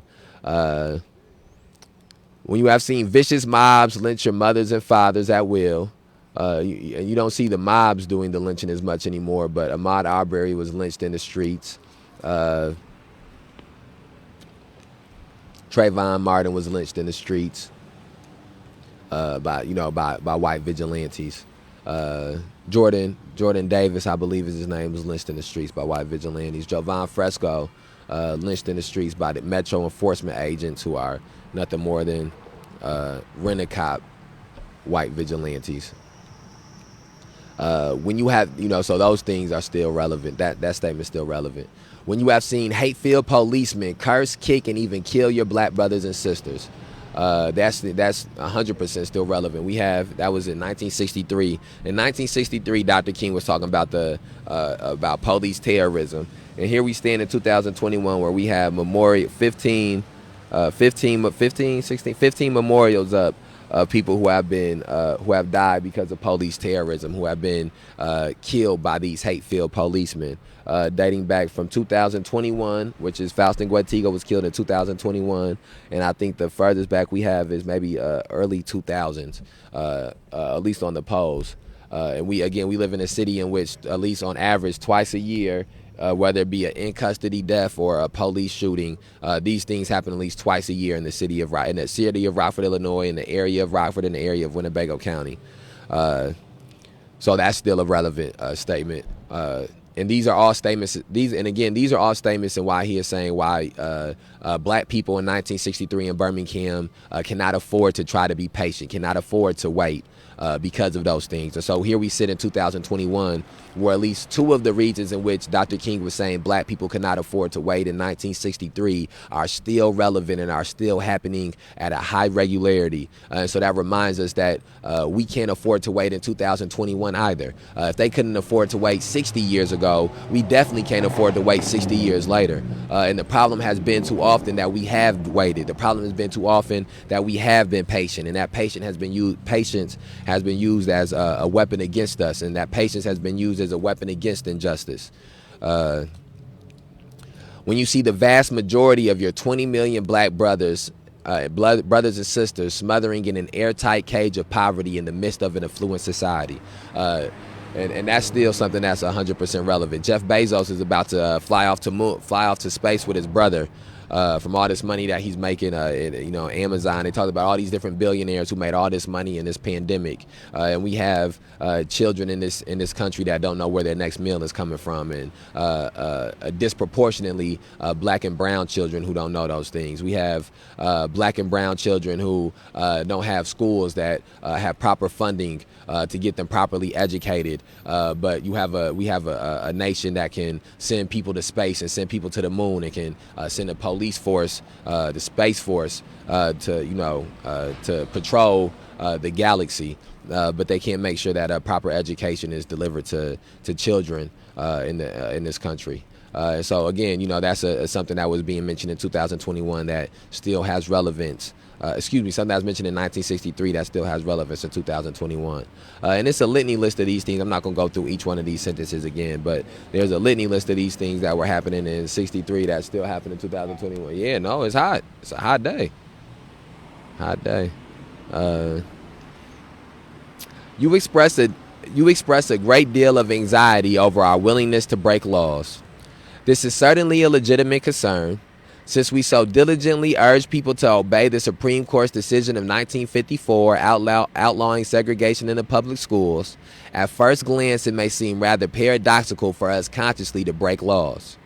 One may well ask, quote, how can you advocate breaking some laws and obeying others, end quote. The answer lies in the fact that there are two types of laws, just and unjust. I will be the first to advocate obeying just laws. One has not only a legal but a moral responsibility to obey just laws. Conversely, one has a moral responsibility to disobey unjust laws. I would agree with St. Augustine that, quote, an unjust law is no law at all, end quote. Now, what is the difference between the two? How does one determine whether a law is just or unjust? A just law is a man-made code that squares with the moral law or the law of God. An unjust law is a code that is out of harmony with the moral law. To put it in the terms of St. Thomas Aquinas, an unjust law is a human law that is not rooted in eternal law and natural law. Any law that uplifts human personality is just. Any law that degrades human personality is unjust. All segregation statutes are unjust because segregation distorts the soul and damages the personality. It gives the segregator a false sense of superiority and the segregated a false sense of inferiority. Segregation, to use the terminology of the Jewish philosopher Martin Buber, substitutes an, quote, I-it, quote, relationship for an, quote, I-thou relationship and ends up relegating persons to the status of things. Hence, segregation is not only politically, economically, and sociologically unsound, it is morally wrong and sinful. Paul Tillich has said that sin is separation. Is not segregation an existential expression of man's tragic separation, his awful estrangement, his terrible sinfulness? What's going on over there? What is going on over here, man? Okay, thus it is that I can urge men to obey the 1954 decision of the Supreme Court, for it is morally right, and I can urge them to disobey segregation ordinances, for they are morally wrong. Let us consider a more concrete example of just and unjust laws. An unjust law is a code that a numerical or power majority group compels a minority group to obey, but does not make binding on itself. This is difference made legal. By the same token, a just law is a code that a majority compels a minority to follow and that it is willing to follow itself. This is sameness made legal. Let me give another explanation. A law is unjust if it is inflicted on a minority that, as a result of being denied the right to vote, had no part in enacting or devising the law. Who can say that the legislature of Alabama, which set up the state segregation laws, was democratically elected? Throughout Alabama, all sorts of devious methods are used to prevent black people from becoming registered voters, and there are some counties in which, even though black people constitute a majority of the population, not a single black person is registered. Can any law enacted under such circumstances be considered democratically structured? Sometimes a law is just on its face and unjust in its application. For instance, I have been arrested on a charge of parading without a permit. Now, there is nothing wrong in having an ordinance which requires a permit for a parade. But such an ordinance becomes unjust when it is used to maintain segregation and to deny citizens the First Amendment privilege of peaceful assembly and protest. And so the same thing is related when we speak about some of the things that's going on here. This sentence can easily read, for instance, I have. Save that Connect 4 for me in there. Connect 4 game. For sure, you can have it. You can have it. Yeah, you can have it. For sure. For sure, it's all yours. Yeah. It's all yours. Yeah, it's all yours. Hey, I got 700 in Yahtzee. Oh, really? You gotta be careful. You lose a lot of money. You playing that much money in Yahtzee? You want to play? You want to gamble? No. I don't gamble. No, I don't gamble. I'm all good. No, you'll beat me. I'm no good at poker. All right, I'ma holla at you. Be safe out here, man. Be safe. Take it easy. Make sure you drinking lots of water. Smoking all them cigarettes. Make sure you drink water. Telling him that I need to make sure I drink water. Damn, I don't even know where I was. Okay. Let's see. For instance, I have been arrested on a charge of parading without a permit. And so that again, as he goes and he speaks about unjust laws, he's speaking about how the permit, not having a permit for the parading is fine to be just if people are having a parade, but they're using this. They're using this no parade. What the hell is it? What the hell is he getting? It's not nothing. It's just apples and everything. It's just half-eaten apples in that McDonald's bag. It's just half-eaten. Whatever. Let's just keep reading. Let's keep reading. All right. I hope you are able to see the distinct. No. Let me tap on this. Let me just again. So in 1963, it was. Oh, okay, good. That's good. That's good. Take it easy. Ah, okay, that's right. Here we go. He must be really drunk today. He ain't never said that before. What's up? What's up, brother? How you doing today, brother? You have a good day. Thank you.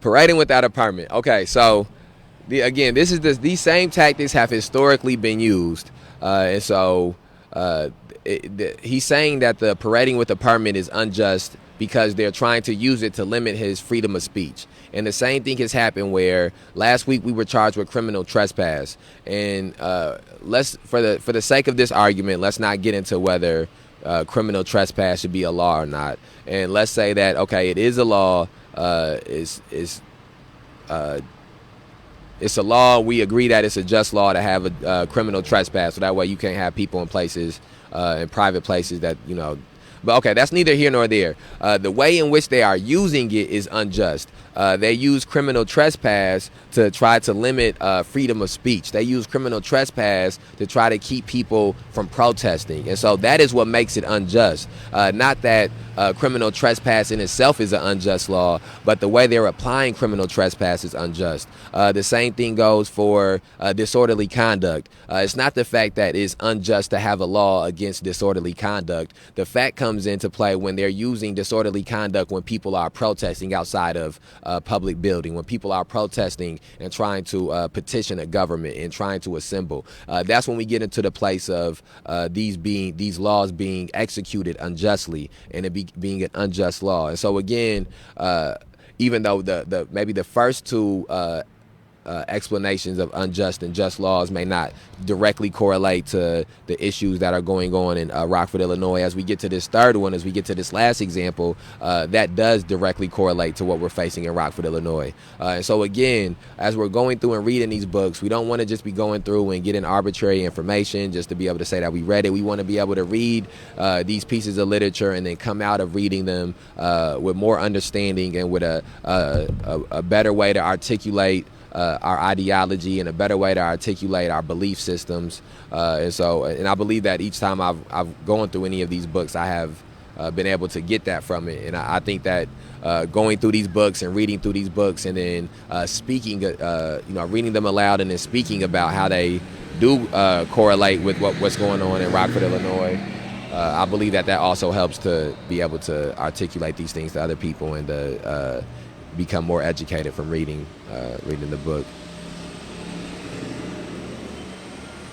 What the hell did he write in chalk? No reservation, Blackfoot. Okay. All right. Let's go. Let's keep going. I hope you are able to see the distinction I am trying to point out. In no sense do I advocate evading or defying the law as with the rabid segregationist. That would lead to anarchy. One who breaks an unjust law must do so openly, lovingly, and with the willingness to accept the penalty.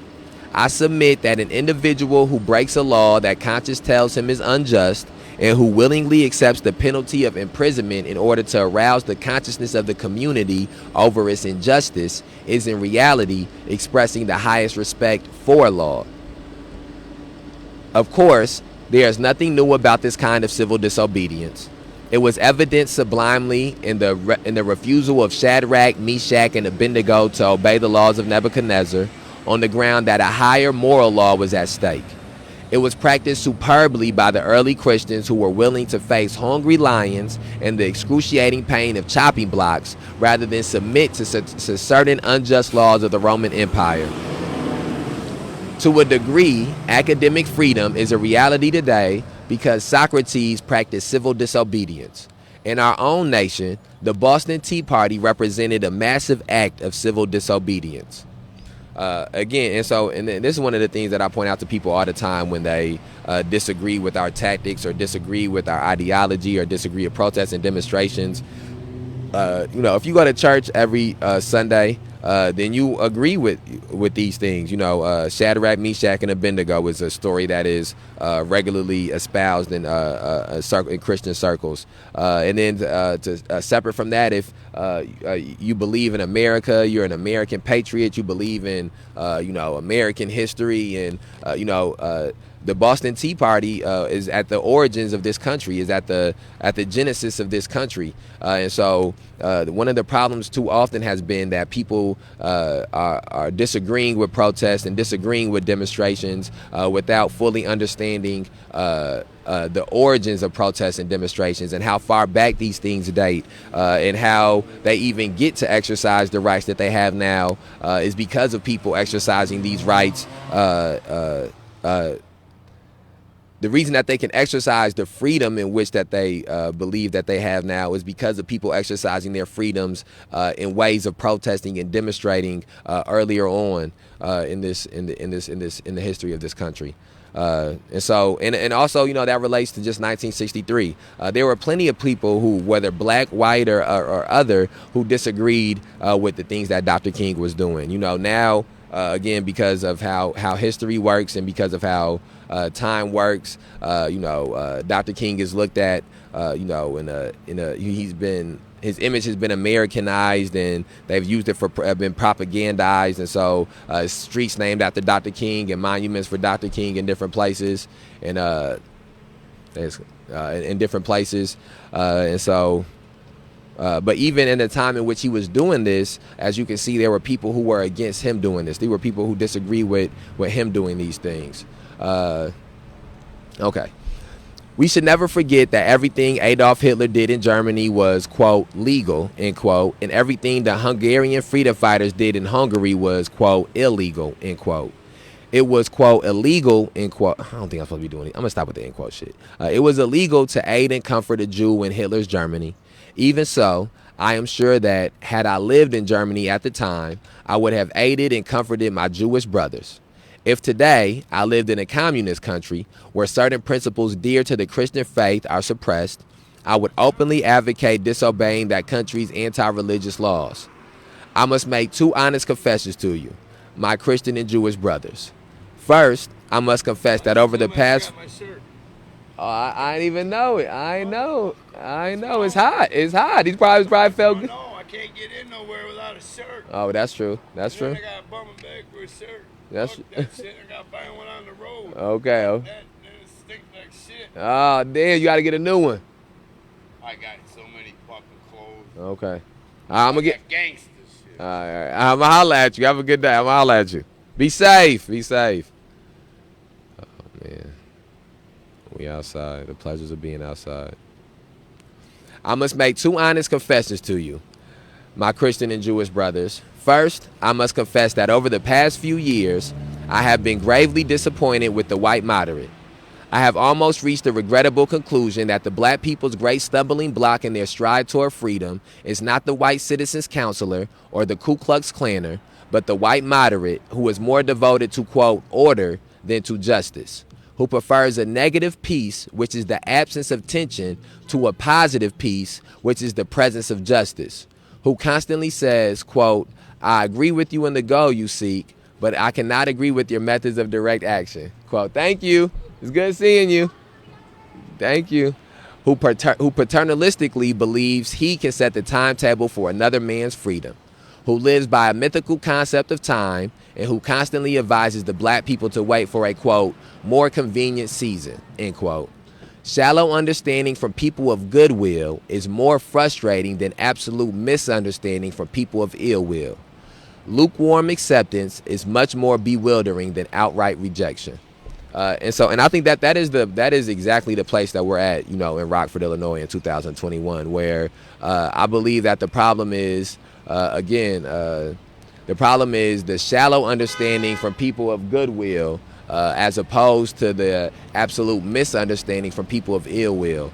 I think that it's unfortunate how many people have, as many people are openly racist, and as many people are openly for police terrorism and mass incarceration, which is mind-boggling. I think the biggest issue is the amount of people who are just quiet about it, who have nothing to say about it. The problem is the people who have said nothing about Faustin Guaitigo being murdered, the people who have said nothing about Jose Gonzalez Jr. being shot, the people who have said nothing about Denzel Duvant being beat, the people who have said nothing about Tyrus Jones being shot, the people who have said nothing about Kerry Blake and Eddie Patterson and Jovan Fresco and Joseph McCormick and Eugene Washington and Shannon Graves and Mark Barmore and Lil Mike Sago and Mikey Guzman and the list goes on. The people that who are deciding to stand on the sidelines. I think we have to get to a place in Rockford in which we force everybody to get into the game. And then once we have forced everybody into the game, then we can start doing the work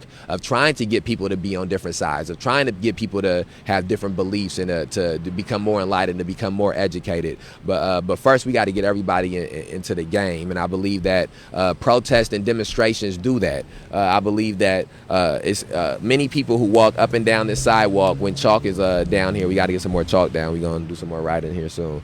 Many people who never make any decision on how they feel about police terrorism, mass incarceration, and racial injustice on a regular basis. And when they walk past this chalk, the messages written in the chalk force them to take a stance. When they're with groups of people, it forces the conversation in which they're having to change. I've watched people leave from what the hell is he riding?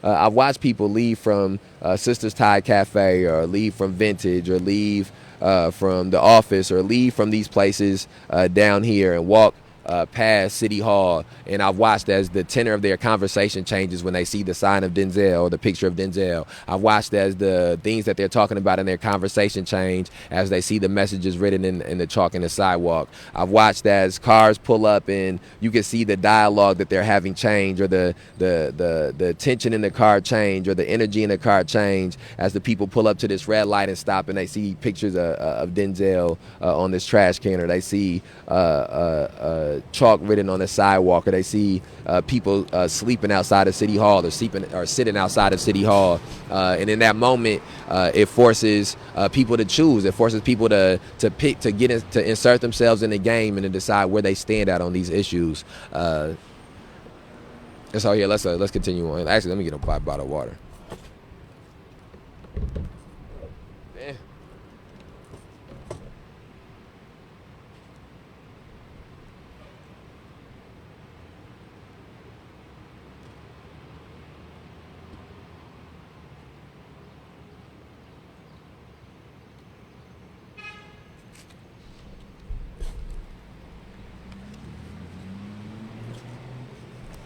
Okay. All right. Okay, so we are on. Is this right? All right, so we are on the top of.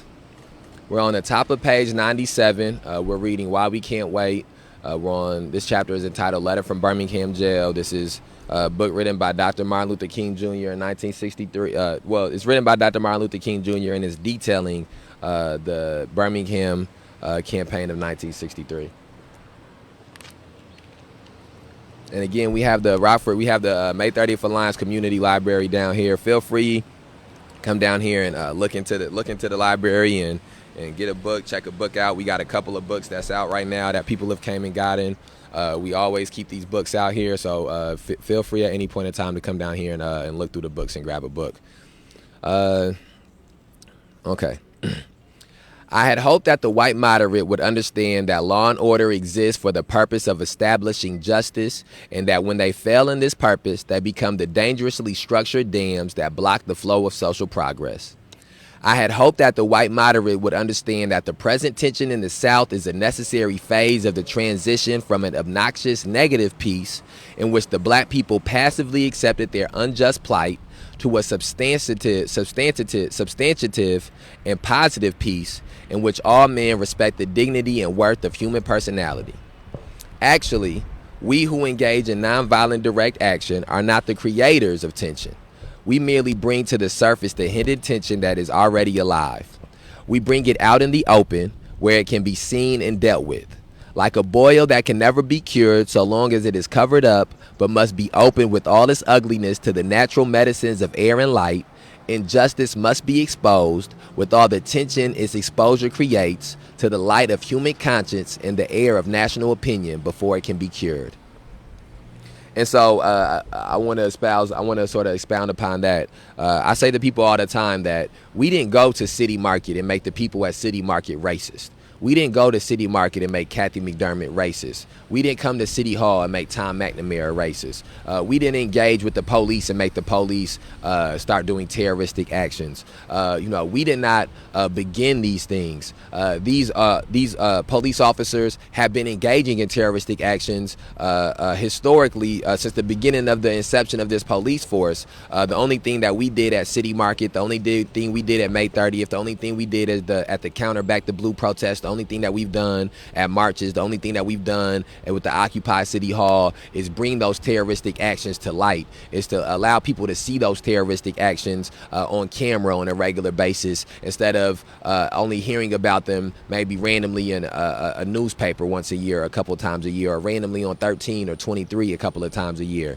The same thing, again, for the racists at City Market. The people who have been going to City Market for the last 12 years, 11, however many years, they've been racist. The only thing that we did is we went there and we exposed those things. And so now you can go and watch videos of City Market goers using racial epithets, using racial slurs, getting drunk, and just engaging in racist micro aggressions. The same thing but we did not, us going there did not make them that way.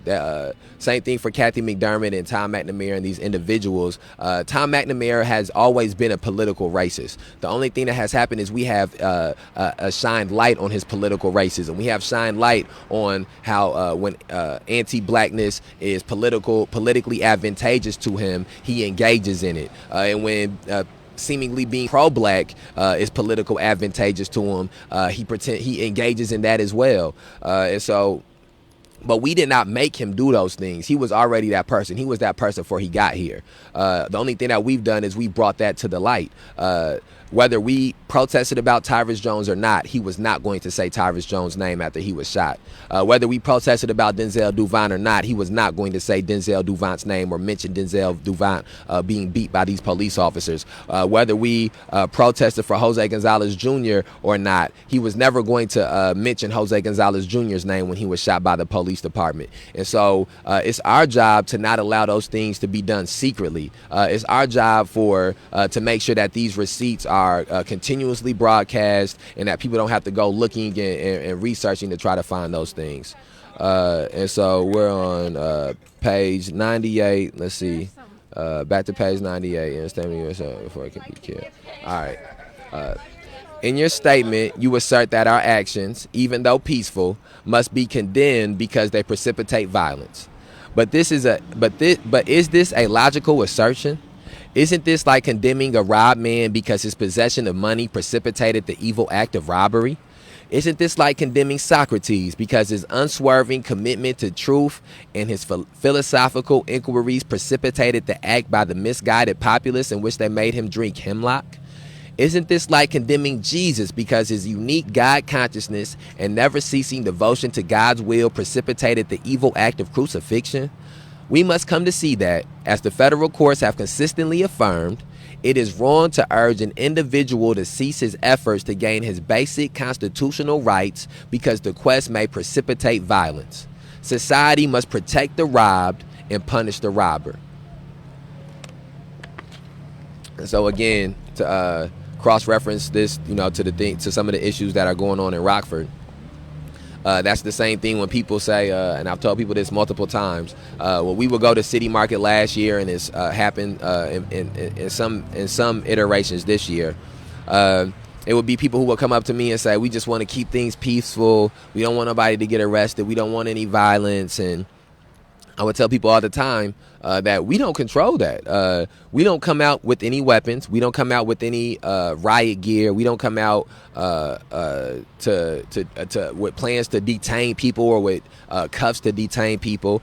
We come out with signs and with megaphones, and we have on record proven that we do not come out to cause violence. But the police department has on record has come out regularly for violence. They come out with riot gear. They come out with weapons and with sticks, and they come out with handcuffs to arrest people and with intentions to arrest people. And so we can only control so much. If we come out to try to keep things, if we come out with the desire for things to not be violent, but the police come out with the desire to make things violent, we will lose every time. If we come out with the desire for things to be peaceful, but the police come out with the desire for things to not be peaceful, we will lose every time. And so it is not. But it is not us who should be blamed for the violence. It's not us who should be blamed for the lack of peace. It is these institutions which use violence, which work violence. You know, police officers are workers of violence. And so when they're brought into situations, it is almost 9 times out of 10, some form of violence will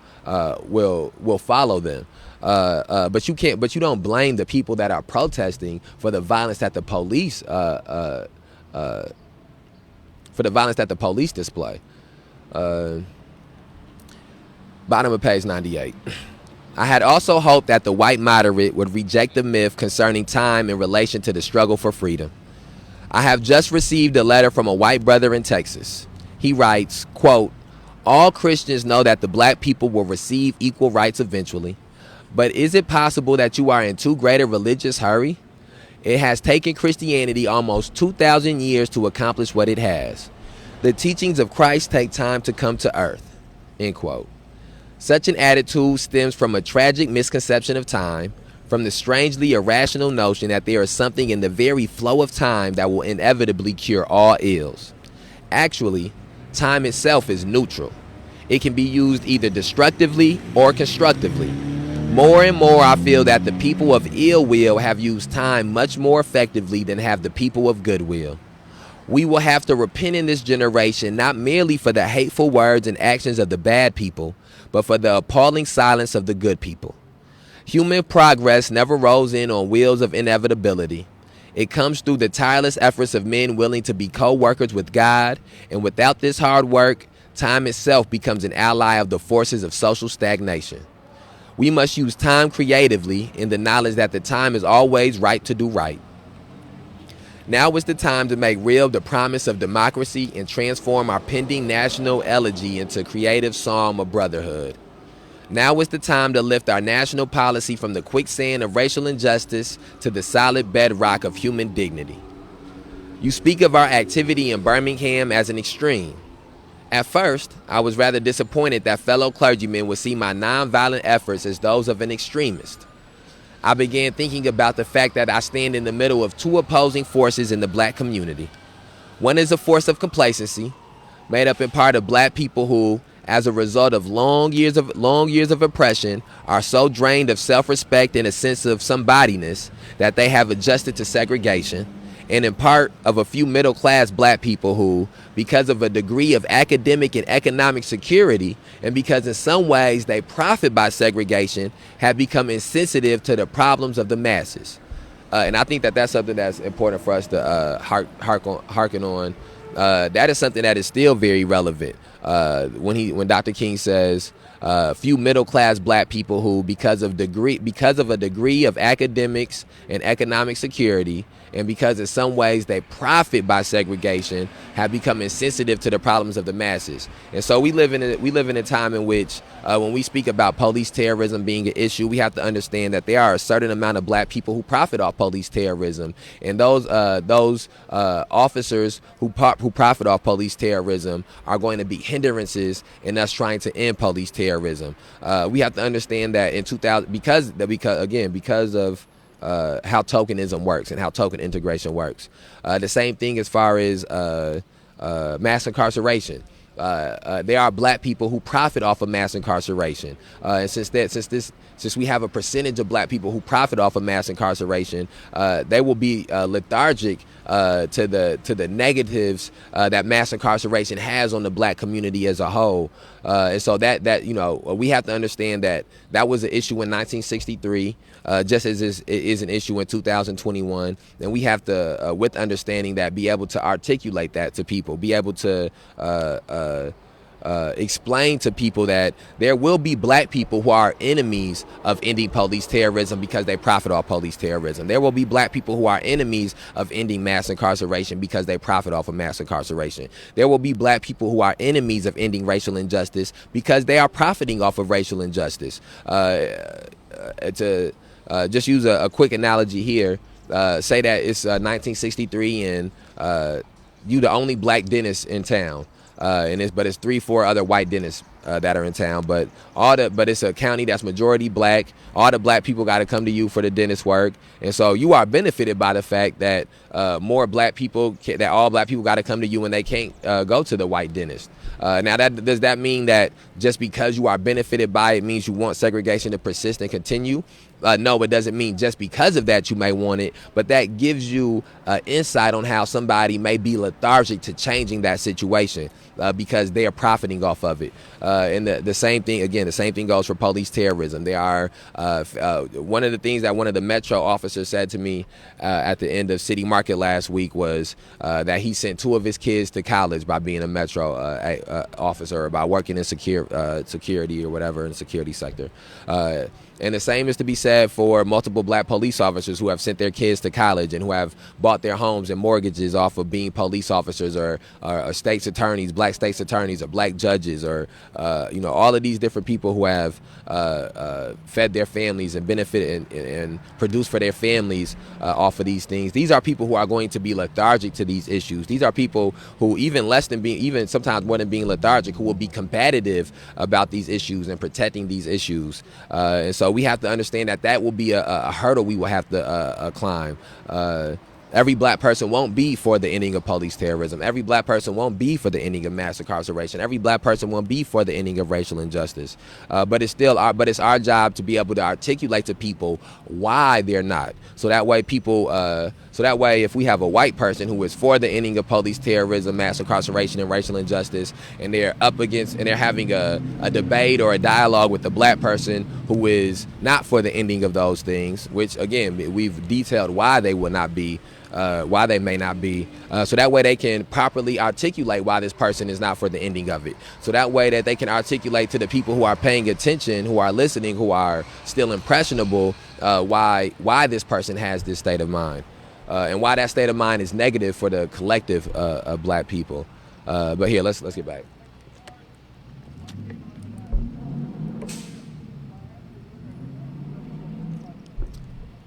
Where we at? The other force is one of bitterness and hatred, and it comes perilously close to advocating violence. It is expressed in the various black nationalist groups that are springing up across the nation, the largest and best known being a